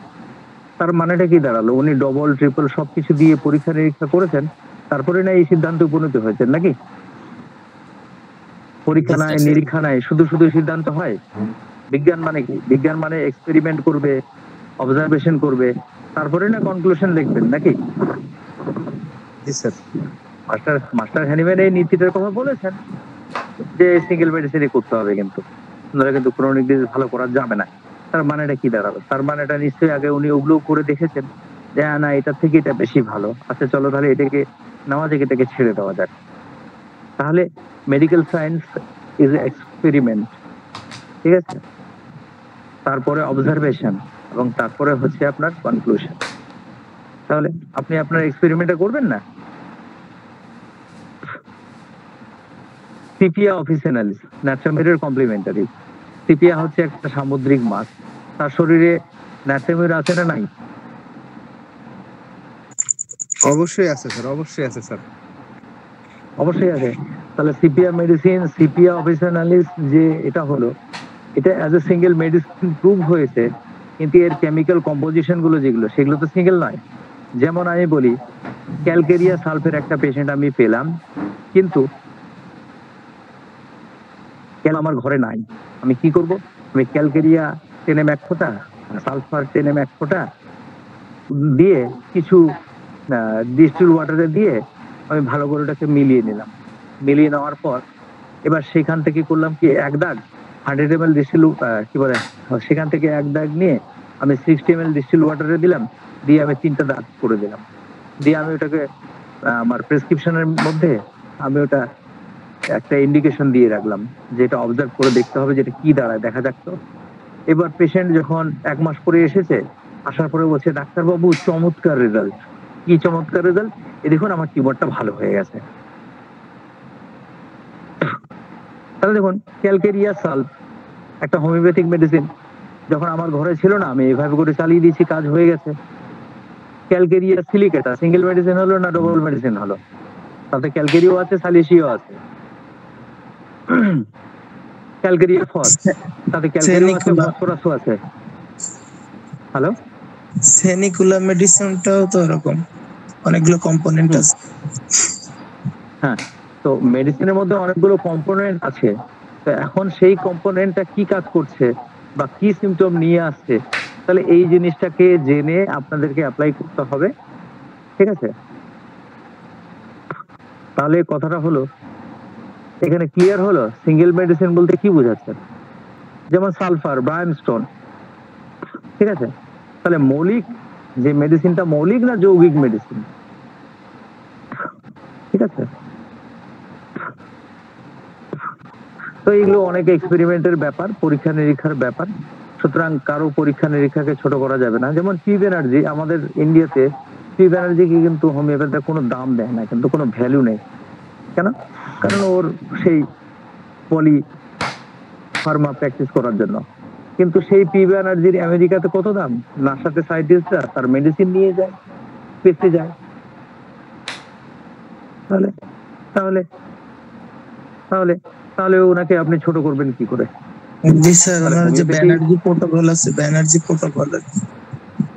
হ্যাঁ হ্যাঁ হ্যাঁ, ওখানে ব্যানার্জি প্রোটোকল একটা বই পাওয়া যায়, বইয়ে দেখছি আর কি, এক একটা রোগের আন্ডারে 2-3টা করে ফার্স্ট গ্রেডের মেডিসিন, সেকেন্ড গ্রেড এরকম ওরা ভাগ করে দিচ্ছে। দেখা গেলো 5-6টা মেডিসিন আছে আর কি, এইভাবেই দেয় আর কি। হ্যাঁ, ব্যানার্জি প্রোটোকলটা আমার আছে। আমি ওই ব্যানার্জি প্রোটোকল ধরে আমি অ্যাপ্লাই করার চেষ্টা করেছিলাম, কিন্তু ব্যানার্জি প্রোটোকল অ্যাপ্লাই করে আমি কোনো রেজাল্ট পাইনি। আমার পছন্দ হয়নি ব্যানার্জি প্রোটোকল। ঠিক আছে? First line treatment, second line treatment, third line treatment এরকম করে দেওয়া আছে ব্যানার্জি প্রোটোকলে। তো ওই প্রোটোকল ধরে আমি কিছু পেশেন্ট আমি অ্যাপ্লাই করেছি, কাজ হয়নি, কিন্তু কাজ পাইনি আমি কোনো রেজাল্ট পাইনি। আমার ব্যক্তিগতভাবে ব্যানার্জি প্রোটোকল পছন্দ হয়নি, তবে তার জন্য আমি গাল দিতে পারবো না। ঠিক আছে? কারণ আমি একমাত্র মাপকাঠি নই। ঠিক আছে? কারণ আমি অনলি একমাত্র আমি শুধু মাপকাঠি, এটা কিন্তু নয়। ঠিক আছে? ওনার এক্সপেরিমেন্ট করে উনি এত বিখ্যাত হয়েছেন, আমি ওটাকে ছোট করি কি করে? ঠিক আছে? হ্যাঁ, এটাকে আমি ছোট করতে পারি না। তাহলে আমি ক্লাস থেকে বেরোই। ঠিক আছে? আপনাদের সাথে থাকলাম এতক্ষণ, খুব ভালো লাগলো। ইনশাআল্লাহ এরপরে সালফারটা নিয়ে বলবো আমরা। ঠিক আছে? আমি কতগুলো মেডিসিন করতে পারি না পারি আমি জানি না, আমি 30টা মেডিসিন দেব। হ্যাঁ, হ্যালো। হ্যাঁ স্যার। হ্যালো, বলেন। স্যার, আমি পার্সোনালি একটা বিষয় নিয়ে কথা বলতে চাচ্ছিলাম স্যার। যদি একটা স্যার, যদি একটা পেশেন্ট স্যার, একটু যদি আপনাদের সময় দিতেন স্যার। দেখুন, আমি একটা কথা বলি, আমি একটা পেশেন্টের সময় দেবো না, আমি 100টা পেশেন্টে আপনার সময় দেবো। কিন্তু আমি কি কি করতে পারবো আর কি কি করতে পারবো না আমি এই বিষয়ে বলে দিই। হ্যাঁ হ্যাঁ হ্যাঁ, আপনাকে সবার আগে কেস টেকিংটা, স্ট্রং একটা কেস টেকিং নিয়ে আসতে হবে। ঠিক আছে? তাহলে আমি আপনাকে টাইমটা দেবো। হ্যাঁ, এবং কেস টেকিংটা 10 পাতার হবে না, যাতে পড়তে আমার সময় লাগে। আপনি সাজিয়ে গুজিয়ে সংক্ষিপ্ত করে মেন পয়েন্টের উপরে কেস টেকিং আমাকে দেবেন, ডিসকাস করবেন, আমি আপনাকে হেল্প করতে 100 বার আগ্রহী। ঠিক আছে, আচ্ছা স্যার, আমি এবার আপনাকে হাতে দেখালে স্যার আপনি বেসিক্যালি ভাবে অবসর থাকেন কখন স্যার? আপনার ডাইরেক্ট আমি মেসেঞ্জারে মেল দিব। আমি এখন অসুস্থ আছি, সেই জন্যই অবসর। অসুস্থ যদি আমি না থাকতাম তাহলে আমার কোনো অবসর নাই। সকাল 10টা থেকে রাত্রি 10টা পর্যন্ত পেশেন্ট, ঠিক জি আছে, স্যার। 8টা 9টা 10টা পর্যন্ত পেশেন্ট, সানডেতে বাচ্চা কাচ্চাদেরকে নিয়ে এদিক ওদিক ঘুরতে বেড়ানো, ঠিক আছে। জি স্যার। আর যে সময়টা পাই একটু টুকিটাকি করে বইপত্র খুলে একটু পড়াশোনা করার চেষ্টা করি, বা সময় আচ্ছা। যখন পাই দেখি ছেলে একটু ফ্রি আছে ওকে নিয়ে একটু পড়তে বসি। আচ্ছা স্যার, ঠিক আছে স্যার। আমি আপনাকে নক আপনি দিয়ে করবেন রাখবো। কি ওই ক্লিনিক, আপনি করবেন কি আপনার কেস হিস্ট্রিটা যেটা আছে আপনি করবেন কি সুন্দর করে লিখবেন, হ্যাঁ। লিখে ক্লিনিক আওয়ারে, যখন আমার ক্লিনিক আওয়ার থাকবে ওই সময়টাতে আপনি আমাকে হোয়াটসঅ্যাপ বা এগুলোতে হোয়াটসঅ্যাপে আপনি আমাকে রিকোয়েস্ট দিয়ে রাখবেন, এবং আমি আপনাকে বলে দিব যে এতটা সময় আমি আপনার সাথে ডিসকাস করব।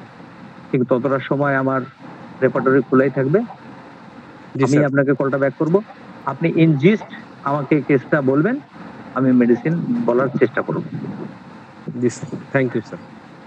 আর কেস প্রেজেন্টেশনটা কেমন হবে আমি বলে দিই আপনাকে।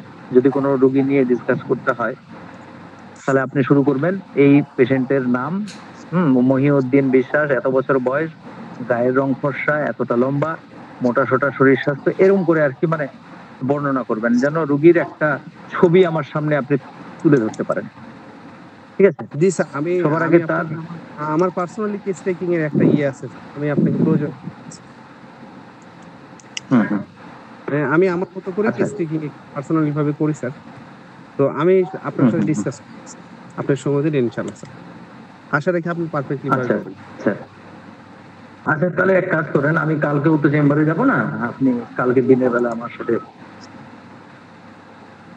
মানে এই রবিবার পর্যন্ত আমি ক্লিনিক অফ আমার।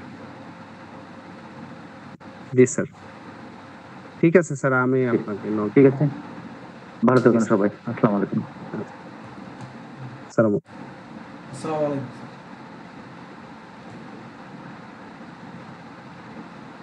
আলাউদ্দিন স্যার। জি আসসালামু আলাইকুম। ওয়ালাইকুম আসসালাম। কি অবস্থা বলেন? জি আলহামদুলিল্লাহ, শেষ পর্যন্ত ল্যাপটপ ঠিক হয়েছে। ওই কিছুক্ষণ পর 20 মিনিট ক্লাস চলে যাওয়ার পরে আজকে মেহেদী স্যার ক্লাস রেকর্ডিং করেছেন, আমাকে উনি বলেছেন। ধন্যবাদ, ধন্যবাদ মেহেদী স্যারকে। মেহেদী স্যার আমাদের জন্য অনেক পরিশ্রম করেন, আর উনি খুব পরিশ্রমী মানুষ। মেহেদী স্যার, আপনার বাসা কোথায়? আমার বাসা যশোর। যশোরের কোথায়? কেশবপুর উপজেলা, মাইকেল মধুসূদনের দত্তের বাড়ির এলাকা সাগরদাড়ি। আচ্ছা আচ্ছা। ক্লাস আপনি প্র্যাকটিস ক্লাস করেন রেকর্ডিং কি পাওয়া যাবে না? Class recording Salauddin sir? জি জি, হ্যাঁ, ক্লাস রেকর্ডিং পাওয়া যাবে।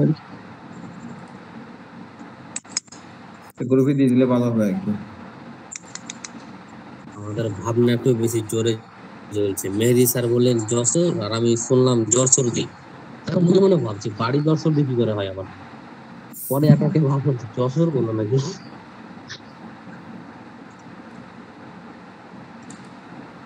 তো ঠিক আছে, আমরা তাহলে আজকের মতো শেষ করে দিই, অনেক রাত হয়ে গেল।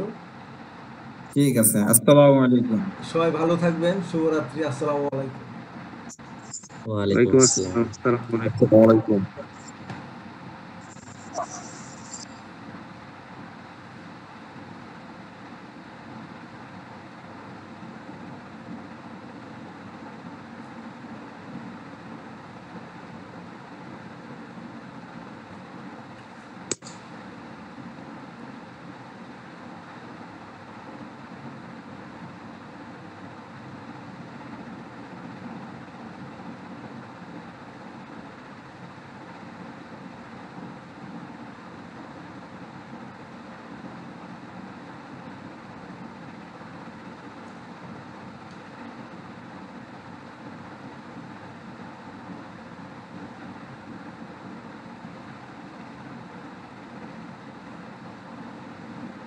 আপনারা সবাই কি জেগে আছেন না আপনারা ঘুমিয়ে গেছেন?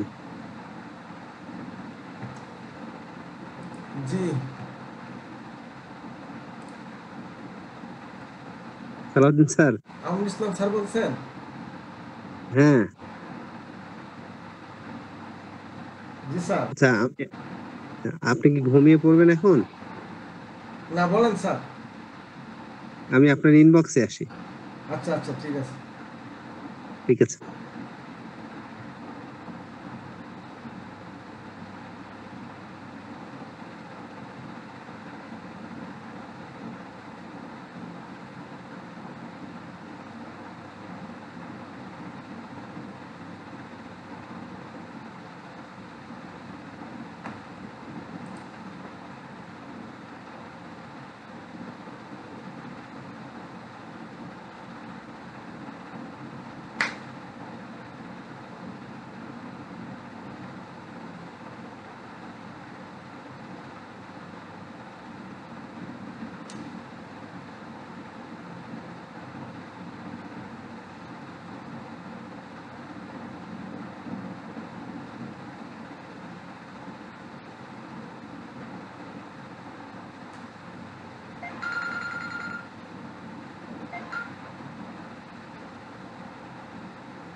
ওয়ালাইকুম আসসালাম।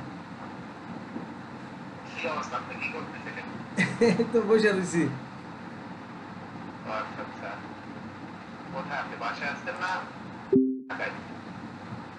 না, ঢাকায় আছি।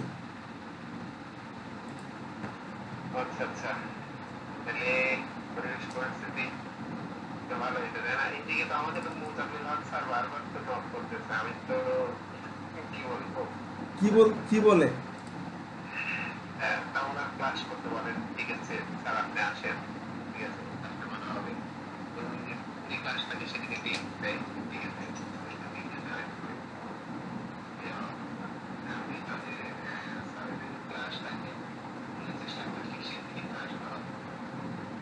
আচ্ছা আচ্ছা।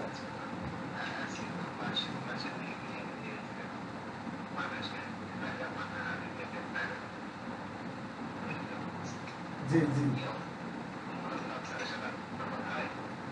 অবদান মানে স্যারের সাথে আমার কথা হচ্ছে না, মানে এর মধ্যে কথা হয়েছিল, তার ল্যাপটপ সমস্যা হয়েছিল, কিন্তু অন্য কোনো বিষয় নিয়ে কথা হচ্ছে না। আমি একটু দূরে সরে আসছি, কারণ তার সাথে থাকলে আমার মনে হচ্ছে যে সমালোচিত হইতে হবে, বুঝছেন? আর অ্যাক্টিভিটিস আমার কাছে, হ্যাঁ জি জি অবশ্যই ইনশাল্লাহ, কারণ আপনার সাথে আমার এই সম্পর্ক ইনশাল্লাহ এটা তো এক দুই দিনের না। আপনি আমাকে দেখবেন, আমি আপনাকে দেখবো, আমরা সেভাবে একজন আরেকজনকে মূল্যায়ন করব। তো এই যে আপনি আমাকে ফোন করলেন, এরকম অনেকেই ফোন করেছে আমাকে, মেসেজ করেছে আমাকে যে কী ব্যাপার মোজাম্মেল হক স্যারের কী হয়েছে, এরকম আমি বলতেছি যে মোজাম্মেল হক স্যার একটু অ্যাবনর্মাল হয়ে গেছে, এরকম মানে বোঝা যাচ্ছে কথা, একদম সবাই এরকম প্রশ্ন করতেছে আমাকে যে মোজাম্মেল হক স্যার।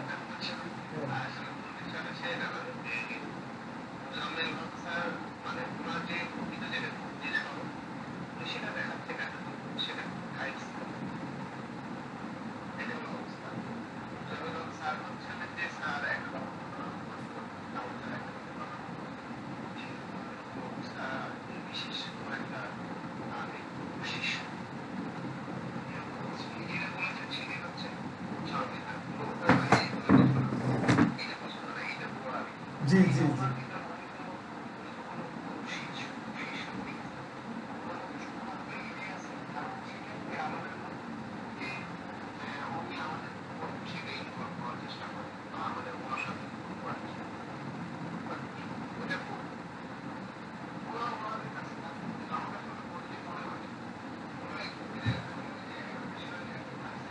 জি জি।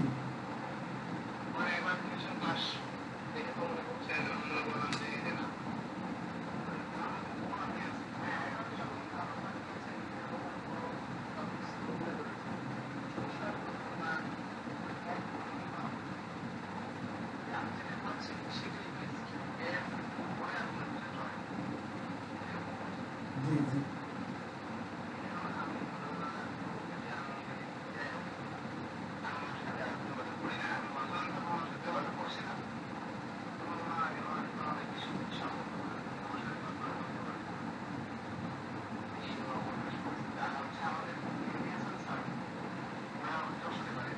জি জি।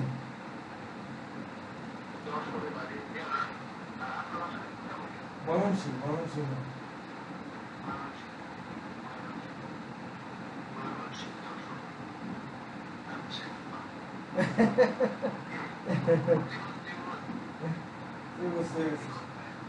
শুনেন, মোজাম্মেল স্যারের গ্রুপে কোনো লুক ছিল না।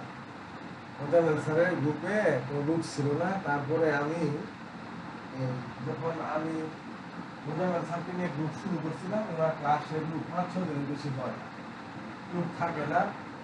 আর তখন গ্রুপের লোকও বেশি ছিল না, আর ওরা বেশি জানতো না। মোজাম্মেল স্যারের কথাবার্তা বেশি বুঝতো না, চিটাঙের ভাষা অনেকটা বুঝতো না। তো পরে আমি মাতুজা কামাল স্যারের নামে যখন বিভিন্ন গ্রুপে পোস্ট দিলাম, তখন অনেক গ্রুপ হইল, আপনারা আসলেন।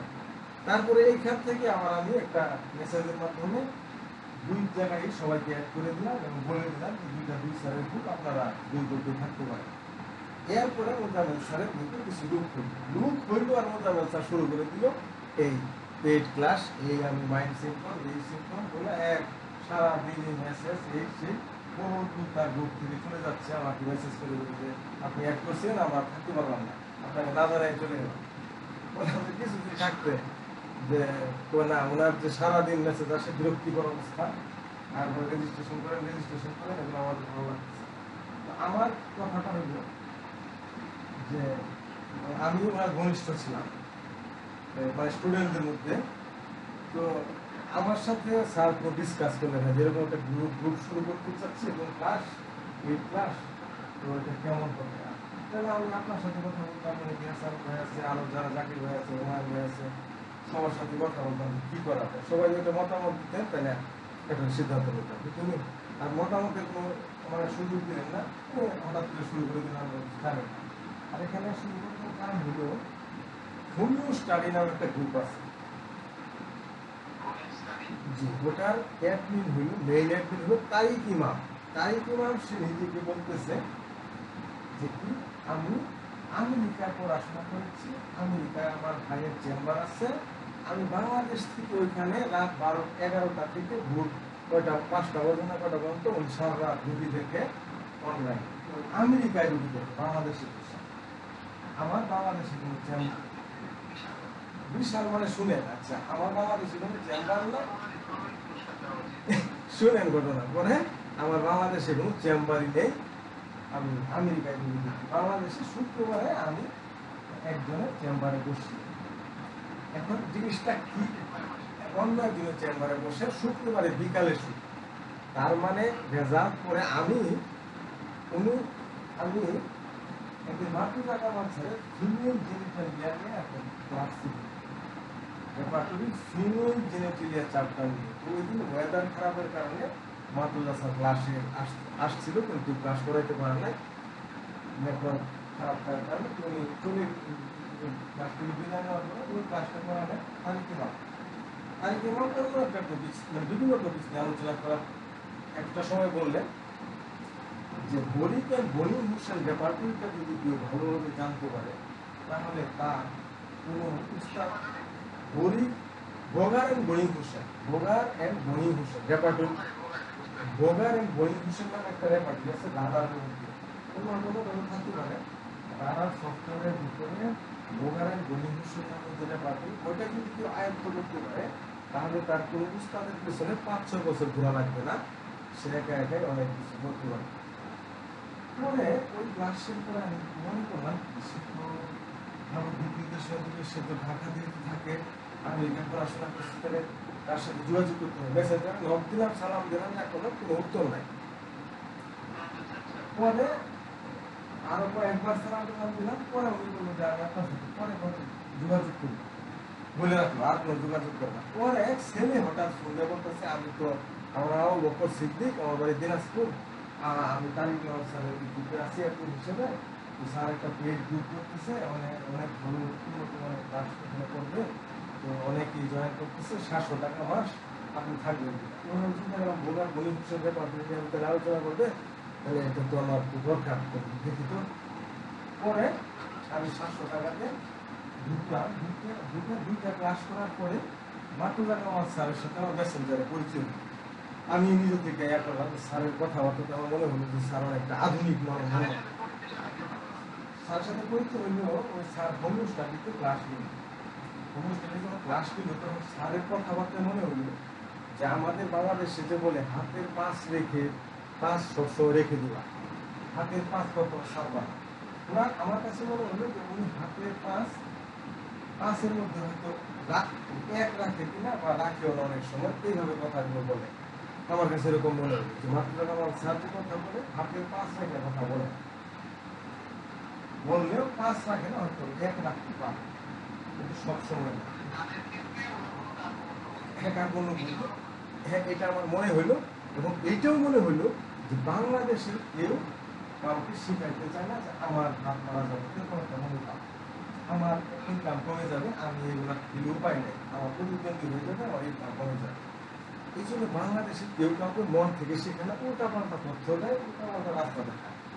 যেমন কি আপনার আমি প্রথমে গেছিলাম আহমদ হোসেন ফারুকী নামের যে রেপার্টরি শেখায় তার, সে কি করে বই দিয়া রেপার্টরি শেখায়। যে ক্যান্সারের যে বই আছে 2 জনের অ্যাপ্লিকেশনের, ইংলিশ বই, বাংলা নেওয়া যাবে না, মাসের ক্যান্সারের বাংলাটা নেওয়া যাবে না, ইংলিশ বাংলা কোর্সের ওইটা নেওয়া যাবে না, ইংলিশ নেওয়া করে সে কিছুদিন বই বাই করে এই সেই করে ইয়াগুলা মুখস্থ করা, অধ্যায়গুলা মুখস্থ করা, রোগীগুলি মুখস্থ করা, এই সেই করে সে ওই বই দিয়া, এই যুগে সে বই দিয়া রেপার্টরি শেখায়। সে কাউকে বলে না যে এরকম ডাটার সফটওয়্যার আছে, সিনথেসিস রেপার্টরি আছে, বগার বন্ধু সেগুলা সব সফটওয়্যারের মধ্যে আছে, কম্পিউটারের মধ্যে রেপার্টাইজ করা যায়, আপনারা ওইটা শিখেন, এইটা বলে না। সে বই দিয়ে খালি একটু যায়, বিভিন্ন বাংলাদেশের বিভিন্ন জায়গায় সেমিনার করে করতেছে, বই দিয়ে এরপরও সে বই দিয়ে যে জায়গায় আমার 7 সাল থেকে সফটওয়্যার। আর আমাদের উৎপাদটা কি করতেছে দেখেন, আমার কিছু ভালো বিষয় বই নিয়ে বলতে হবে সারা দেশ, এইগুলো বাংলাদেশের অবস্থা। তখন আমি চিন্তা করলাম যে আচ্ছা আমি এখানে পেড ক্লাসে যেহেতু ঢুকছি, আমার স্যারের সাথে পরিচয় হওয়া যায়, পেড ক্লাসে তো আমার স্যারের সাথে কথা বলবো। আমার স্যারের মেসেঞ্জার অপশন দিতে পারছিলাম না, ফেসবুকে মেসেঞ্জার অপশন বন্ধ ছিল, তো আমি কমেন্টসের মধ্যে লিখলাম সালাম দিয়া যে স্যার আমি আপনার সাথে একটু যোগাযোগ করতে চাই। পরে স্যার আমাকে হোয়াটসঅ্যাপ নাম্বার দিয়ে স্যার মেসেঞ্জারে বললাম স্যার আপনার সাথে কথা বলবো। পরে স্যারের সাথে ফোনে কথা বলবো। স্যারের পরে বললো যে আপনি এক কাজ করেন, আপনি ওই হোমিও স্টাডিতে আবু বকর আছে, আবু বকর দিনাজপুর, তাকে আমি অনেকদিন যাবত আমি ফিজিওলজি শিক্ষা দিচ্ছি, তার সাথে যোগাযোগ করে আপনারা একটা গ্রুপ করেন, আমি একটা সিস্টেমেটিক্যালি আপনাদেরকে ক্লাস করে দেবো, এলোমেলো না, বিচ্ছিন্ন। পরে আমি আবু বকরকে ফোনে বললাম আমার স্যার বলছেন একটা গ্রুপ করার জন্য যে আমরা সিস্টেমেটিক্যালি এবং জিরো থেকে বলবো, এবং আমরা তো যেখানে হোমিও স্টাডিতে ক্লাস করতেছি বা এই যে বেড গ্রুপে ক্লাস করতেছি, এখানে তো বিভিন্ন ক্যাটাগরির আমরা আছি, কেউ 5 বছর যাওয়া প্র্যাকটিস করতেছে, কেউ 15 বছর প্র্যাকটিস করতেছে, কেউ 4th ইয়ারের স্টুডেন্ট। আমরা তো সবাই মাত্র হোমিওপ্যাথি নতুন, তো আমাদের তো একটু সমস্যা হয়, আমরা জিরো থেকে শুরু করতে চাচ্ছি না, তার বাইরে লেভেল। তো বললো যে দেখেন আমি তো অলরেডি কারিকুলাম স্যারের গ্রুপে আছি, হোমিও স্টাডিতে আছি, আমি নতুন একটা গ্রুপ কিনে কারিকুলাম স্যারকে ভালো চলে করতে না, আমার করা সম্ভব না, এটা আমার আমি করতে পারবো না। আমি মাত্র কারিকুলাম স্যারকে আবার বললাম যে স্যার আবু বকর কথা বলছে, সে ওটা করতে পারবো না। ঠিক আছে, কথা হলে পরে আবার পরের দিন আবার দিনে মাত্র স্যারকে আমি বললাম স্যার আমি কি একটা গ্রুপ করবো, আপনি যদি বলেন তো হ্যাঁ ঠিক আছে, তাহলে দেখেন আপনি যদি গ্রুপ করতে পারেন তাহলে আমরা এখানে শুরু করবো ইনশাল্লাহ, দেখেন। পরে আমি বিভিন্ন গ্রুপে পোস্ট করে আমাকে বাংলাদেশের বিভিন্ন গ্রুপ, বাংলাদেশ সমুদ্র কলেজ বিভিন্ন যত গ্রুপ আছে আমি আসছিলাম, সবাইকে বলে দিলাম যে মাত্র জায়গা আমার স্যারের ক্লাস করাবেন, আপনারা আসে এই আর কি বলে মাত্র জায়গা আমার স্যার। ওই দিকটা কী করবো, যখন আমি গ্রুপ শুরু করে দিলাম আমাকে ফোন দিল, যেদিনই গ্রুপে অ্যাড দিছি, আমি বিভিন্ন গ্রুপে যখন অ্যাড দিছি যে মাত্র আমার স্যারের ক্লাস নেব, ওই দিনই আমাকে ফোন দিল বিকালে। এতদিন ফোন দেয় না, এতদিন ফোন দিয়েছিল, ফোন দিল কোন সময়, তখন 700 টাকা পেড করছি আমি, 700 টাকা যখন তার পেড গ্রুপে পেড করছি তখন আমাকে ফোন দিয়েছিল কারিকুলাম। এর আগে কিন্তু আমার বেশি ফোন দেয় না, মেসেজেরও তেমন রিপ্লাই দিত। পরে কারিকুলাম যখন আমি গ্রুপের মধ্যে বলতেছি ওই দিন আমাকে ফোন দিয়েছে। এর আগে বলছি যে পেড গ্রুপে 700 টাকা জমা দেওয়ার পরে কল দিয়েছিল, আর যখন বিভিন্ন পোস্টে শেয়ার করলাম বিভিন্ন গ্রুপে বলতে ওই দিন ফোন দেওয়া বললো যে সালাউদ্দিন ভাই আমরা পেট গ্রুপটা বা আমার হোমিওস্টাডিটা যেন নষ্ট না হয়ে যায়, আপনি এগুলো খেয়াল রাখবেন। আর বুঝি স্যার, অবশ্যই স্যার, আমি তো স্যার আপনার সাথে আছি। পরে আবার পরের দিন আবার বললো যে দেখেন আপনি আমি বলি দিলাম, পরের দিন ফোন দিল, উনি মানে বলতে চাচ্ছিলেন না, তাই বলে স্যার আমার কতজন আমার স্যারকে নিয়ে আমরা যারা প্রাইমারি লেভেলে আছি আমরা এরকম ক্লাস গ্রুপ করছি স্যার, এখান থেকে যারা একটু আছেন বা যারা আপনার হোমিওস্টাডিতে নেওয়ার মতো হোমিওস্টাডিতে নিয়ে যাবেন, আপনারা পেড গ্রুপে ক্লাস করার আগ্রহটা থেকে পেড গ্রুপে নিয়ে যাবেন। তো এখানে তো বাংলাদেশে তো সবাই এক সমান না, অনেকের আর্থিক সমস্যা, অনেকের ল্যাপটপ নাই, মোবাইল নাই, এমবি কেনার, ইন্টারনেট কেনার টাকা নাই, এরকম সবাই তো ওখানে যাওয়ার যোগ্য না। আপনার হোমিওস্টাডি কারা কারা যাওয়ার মতো আর পেড গ্রুপে কারা কারা যাওয়ার মতো আমি এগুলো নিয়ে যাবো এখান থেকে। কোনো না না আপনি এটা শুরু করছেন, এটা ঠিক করেন নাই, আপনি মানে ওই মুহূর্তে পরের দিন আরো তিনবারের মতো ফোন দিয়েছিল, তৃতীয় দিনে যে আপনি এটা একটু ঠিক করেন নাই, আর একটা গ্রুপ শুরু করছেন, আপনি ঠিক হইলো এটা সেটা। পরে মোজামিল স্যারকে ফোন করেন, মোজামিল স্যার বলবো আপনি হোমিওস্টাডির শিক্ষক গিয়া নতুন গ্রুপ করছেন, এটাকে ঠিক হইলো, ঠিক করেন নাই, তাই অনেক রাগ করছেন। তাই বললাম আমরা তো পেড গ্রুপ না, এটা তো ফ্রি গ্রুপ, ক্লাসের উপরে মানে যারা হোমিওতে নতুন করে তাদের জন্য, হোমিওস্টাডি তো অনেক সিনিয়রদের জন্য যারা মোটামুটি জানবে। আর পেড গ্রুপ তো সবাই ওখানে যাবে না, ওরা টাকা দেওয়া, ওরা হোমিওস্টাডি উন্নত যারা একটু আপডেট তাদের জন্য, আর পেড গ্রুপ তো টাকা দেওয়া করে। আর এটা তো আমরা তো ফ্রি একবারে, আমরা প্রাইমারি লেভেলের একবারে করে কোনা তারিখে মতো মাইন্ড করছে আমার প্রতি, তারপরে তারিখে আমার মাইন্ড করলে তো আমার কিছু করার না, আমার তো স্বাধীনভাবে চলার মতো আমার অধিকার আছে। হ্যাঁ, আমি বলছি তো যে আমাকে শিখতে হবে, আমরা জিরো থেকে শুরু করতেছি, আমরা তোমার কোনো ক্ষতি করতেছি না, আমরা জিরো থেকে শুরু করতে পারি, প্রাইমারি লেভেল থেকে যারা কিছু জানে না তাদেরকে নিয়ে। এখানে অনেকের মোবাইলই নাই, ভালো মোবাইল নাই, নেটওয়ার্ক নাই, বেশি না, এদের নিয়ে শুরু করছি। কিন্তু উনি না করলে তো ওনার তাহলে তো আর আমার ওনার কথা শোনা সম্ভব না, ওনার কথা উনি ক্ষতি করতেছে না, আমার ব্যক্তিগত স্বাধীনতা আছে, আমার ইচ্ছা মতো চলা। পরে বলে তাহলে কি সিদ্ধান্ত, সিদ্ধান্ত কি সিদ্ধান্ত, আমি মাত্র কামাল স্যারের সাথে আগে যাচ্ছি, আমি মাত্র কামাল স্যারকে একটু না করে দিতে পারবো যে স্যার আপনার আমি গ্রুপ করবো না। কামাল স্যার আমার বলছে গ্রুপ করতে, আমরা এগিয়ে দেবো, কামাল স্যারকে তো আমি না করতে পারবো না, আমি একটা সম্মানিত লোক, মানে একদম বলতে পারবো যে গ্রুপ করবো না তারিখ ইমামের জন্য। পরে আমার দ্বারা সম্ভব না, আমি এই গ্রুপ চালাই যাবো। পরে দেখি তারিখ ইমাম আমাকে ওই হোমিওস্টাডিতে ব্লক করে দিচ্ছে পরের দিন। আচ্ছা, হোমিওস্টাডিতে ব্লক করছে, তার পেড গ্রুপেও ব্লক করছে।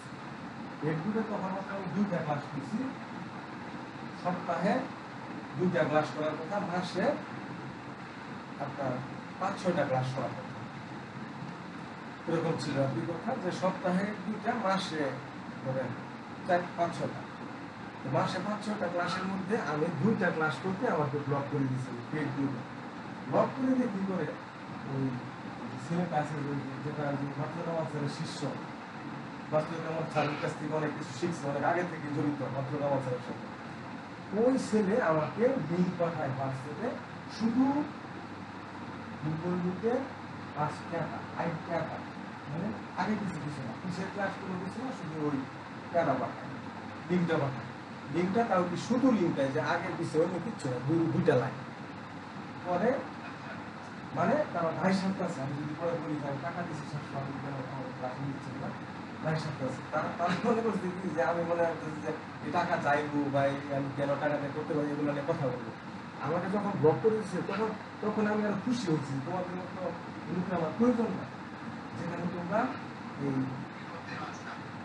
হ্যাঁ তোমরা মোটামোটা কথা বলতেছো, আমি বুঝতে পারলাম স্পষ্ট কি তারই কেমন একটা চিটার, তার বাংলাদেশে প্র্যাকটিস করার মতো কোনো মানে ইয়া নাই, মানে যে ফিটনেস তার যেটা কর্তৃপক্ষের অনুমতি এটা নাই, সে এখানে চেম্বার দিতে পারবে না, কারণ তার এখানে চেম্বার দিতে গেলে আমাদের যে ওষুধ প্রশাসনের অনুমতি নিতে হবে, ওষুধ প্রশাসনের অনুমতি নিতে গেলে তার কি করতে হবে, সার্টিফিকেট এগুলো জমা দিতে হবে, তার তো সার্টিফিকেট তো দেখাইতে হবে, সে তো ভুয়া, সে তো রেজিস্ট্রেশন লাগবে, তার তো এগুলো কিচ্ছু নাই, সে তো বাংলাদেশ চেম্বার দিতে পারবে না, সে চাপ আমার দেয়া, সে মানে মেধাবী লোক, ইঞ্জিনিয়ার নাকি কিসের, কম্পিউটার ইঞ্জিনিয়ার নাকি, সে মেধাবী লোক, তো কিছু স্টাডি বাড়ি করে ভালোই শিখছে, পরবর্তীতে আমার বোঝাইতেছে আমেরিকায় বাংলাদেশ চেম্বার করার সমস্যা, তুমি আমেরিকায় একটা রুগী দেখো, তুমি সারা রাত দেখবে রুগী দেখো, তুমি আমেরিকায় চলে গেলেই পারো, সারা রাত দেখবে রুগী দেখলে তোমার বডি ঠিক থাকবে, তুমি মানে দ্রুত অসুস্থ হয়ে যাবে না, তুমি জীবন শক্তি নষ্ট হয়ে যাবে না, তুমি এগুলো বুঝাচ্ছ আমাদের, মানে সে একটা ভুয়া ফালতু। পরে আমার এটা বোঝা হয়ে গেল যে সে মানে নবী, মানে কি সে ওই হোমিও স্টাডির আড়ালে এখান থেকে মানুষদের নিয়ে আনিয়া পেট দুধে নেয়, বলে যাবো ভালো শিখাবো। আমি ওই পেট দুধে বলে কি, আমি তো হোমিও স্টাডিতে যা দেই এখানে যা দিচ্ছে 50% ওখানে আমি বলি না, বুঝছেন? বলে কি আমি 50% ওখানে বলি না, তো ফ্রি ক্লাস, আর আপনাদের এখানে আমি সব কিছু শিখাবো, বুঝছেন? এই জিনিসটা উল্টাপাল্টা আবার কথা বলতে মনে করেন তারপরে বলে দেবো আপনার প্র্যাকটিস অফ মেডিসিন, যেটা এই আপনার ইয়ারা বলবেন ডেভিডসনের প্র্যাকটিস অফ মেডিসিন বলবেন, এ কথা বলার সাথে সাথে আরেক সদস্য স্যার ডেভিডসনের প্র্যাকটিস অফ মেডিসিনের কথা বলছেন স্যার, ওটা ফলো করবো আমরা, ওই যে আর বলে না আমার মুখ প্রশ্ন চলে আসছে, মানে অন্য কথা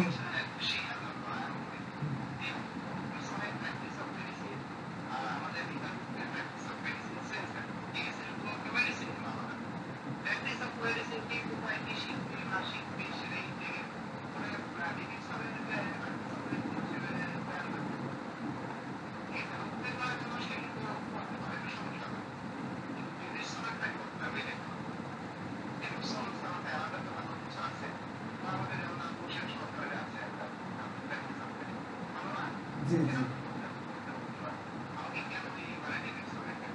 মানে না সেটা বই না, আর একটা নিয়ে ফেলছি অন্যদিকে নিয়ে যেতে পারে, মানে সে কোন সময় বলতেছে যে রেপার্টরিতে আমি এই রোগীটা পাইয়া আমি এরকম জটিল একটা রোগী ভালো করে নিচ্ছি, সে কেসের বিবরণ বলে কি এই রোগীটা আমি বুঝে নিয়েছি, ও রেপার্টরিটা আমার কাছে 39টা রেপার্টরি আছে, আবার পরে 2 দিন পরে দেখবেন তার ভিতরের মধ্যে বোধ দেওয়া আছে ওই বেড দিবে, যারা রেপার্টরি করে এদের কানের নিচে হালকা করে ছয় দিবেন, কি বুঝলেন বলেন তো কারবারটা? আগের দিনই সে গল্প আছে, তার কাছে 39টা রেপার্টরি আছে, সে এই রুগীটা অমুক রেপার্টরিতে পায় এই রুগীকে দেওয়াকে তুমি ভালো হয়েছে, 2 দিন পরে সে করতেছে কান নিচে ছয় দিবেন, মানে কি বলে কখন তারপরে এই জন্য পরে দেখলাম যে আসলে লোকটা একটা ফালতু লোক। আর পরে কি করছে, আমাকে হোমিওস্টাডিতে ব্লক করছে, তার পেন্টিংয়ে ব্লক করছে, পরে তাকে একটা আমি রুগী ঠিক বাক্যা করে দিচ্ছি, রেডি করছি, তার চেম্বারে রুগী যাবে 2000 টাকা বলছি কি আপনি আমার 1500 দেন, আপনি 500 দেন, সে বলতেছে, বুঝছেন? পরে আমি মেসেঞ্জারে তাকে বললাম কি স্যার রুগীটা আপনার চেম্বারে যাবে, আপনি 1500 রেখে দেন ওষুধ সহ, সে মনে করছে কি আমারটা সহ 1500, সে বলতেছে আমি এইভাবে চিকিৎসা করি না, মানে মেসেজে লিখতেছে, মেসেজে লিখছি স্যার রুগীটা অমুক তারিখ আপনার চেম্বারে যাবে, আপনার চেম্বারের যে সিরিয়ালতে ওনার সাথে কথা হচ্ছে আপনি অমুক তারিখে রুগীটা দেখে দেন, 1500 টাকা ওষুধ সহ 1500 টাকা রাখতেন, বলতেছে আমি এইভাবে চিকিৎসা করি না। আমি বললাম স্যার আপনি তো আমাকে বলছিলেন, লিখছি আর কি মেসেজে, আমাকে বলছিলেন 2000 টাকা নেওয়ার জন্য, 1500 আপনাকে দেওয়ার জন্য, তো আমি তো যাবো না রুগীর সাথে, আমার টাকাটা লাগবে না স্যার, ব্যস্ত, আপনি রুগীর থেকে 1500 টাকা রাখবেন। পরে আমরা লিখছি আপনি তো ক্লিয়ার করে বলবেন, কি বুঝলেন বলে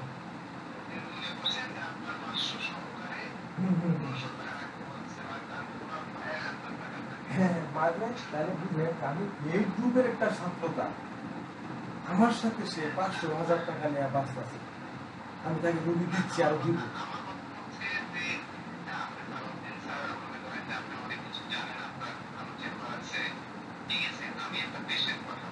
হ্যাঁ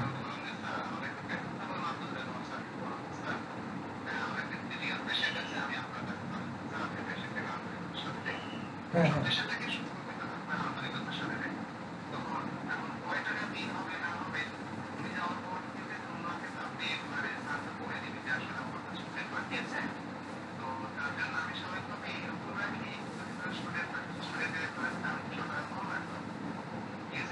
জি জি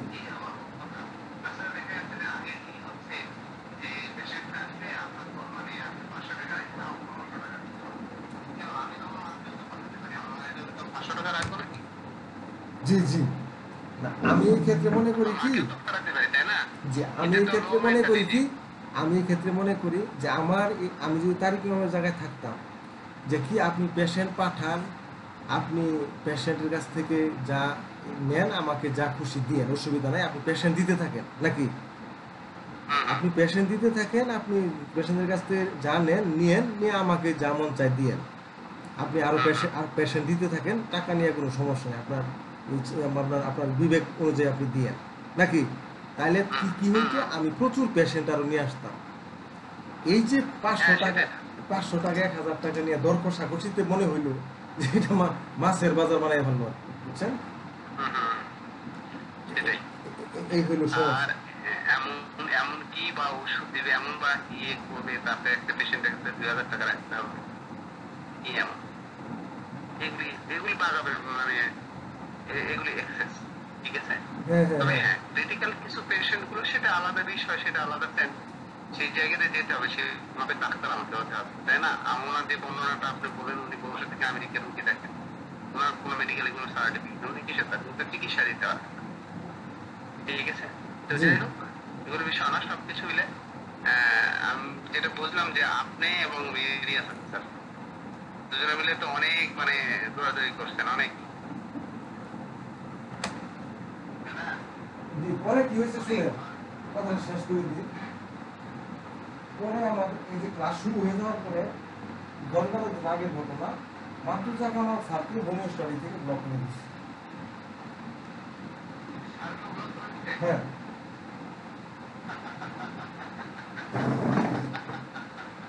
ওই যে মোজামেল স্যারের কথা বলছেন না, মোজামেল স্যারের কথা বলছেন যে এইখানে ফাইনাল কথা বলবো, মোজামেল স্যারও তারিক ইমামরে বিরাট পীর মনে করতেছে। কারণ কি, তারিক ইমাম মোজামেল স্যারকে হোমিও স্টাডিতে ক্লাস করার সুযোগ দেয়, এই সুযোগে মোজামেল স্যারকে মানুষ চিনতেছে, তাকে কেউ চিনতে না।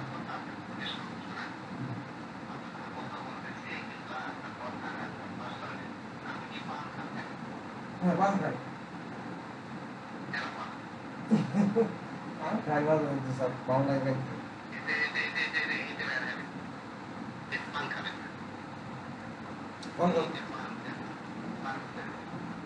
ছাড়িতে হবে স্যার।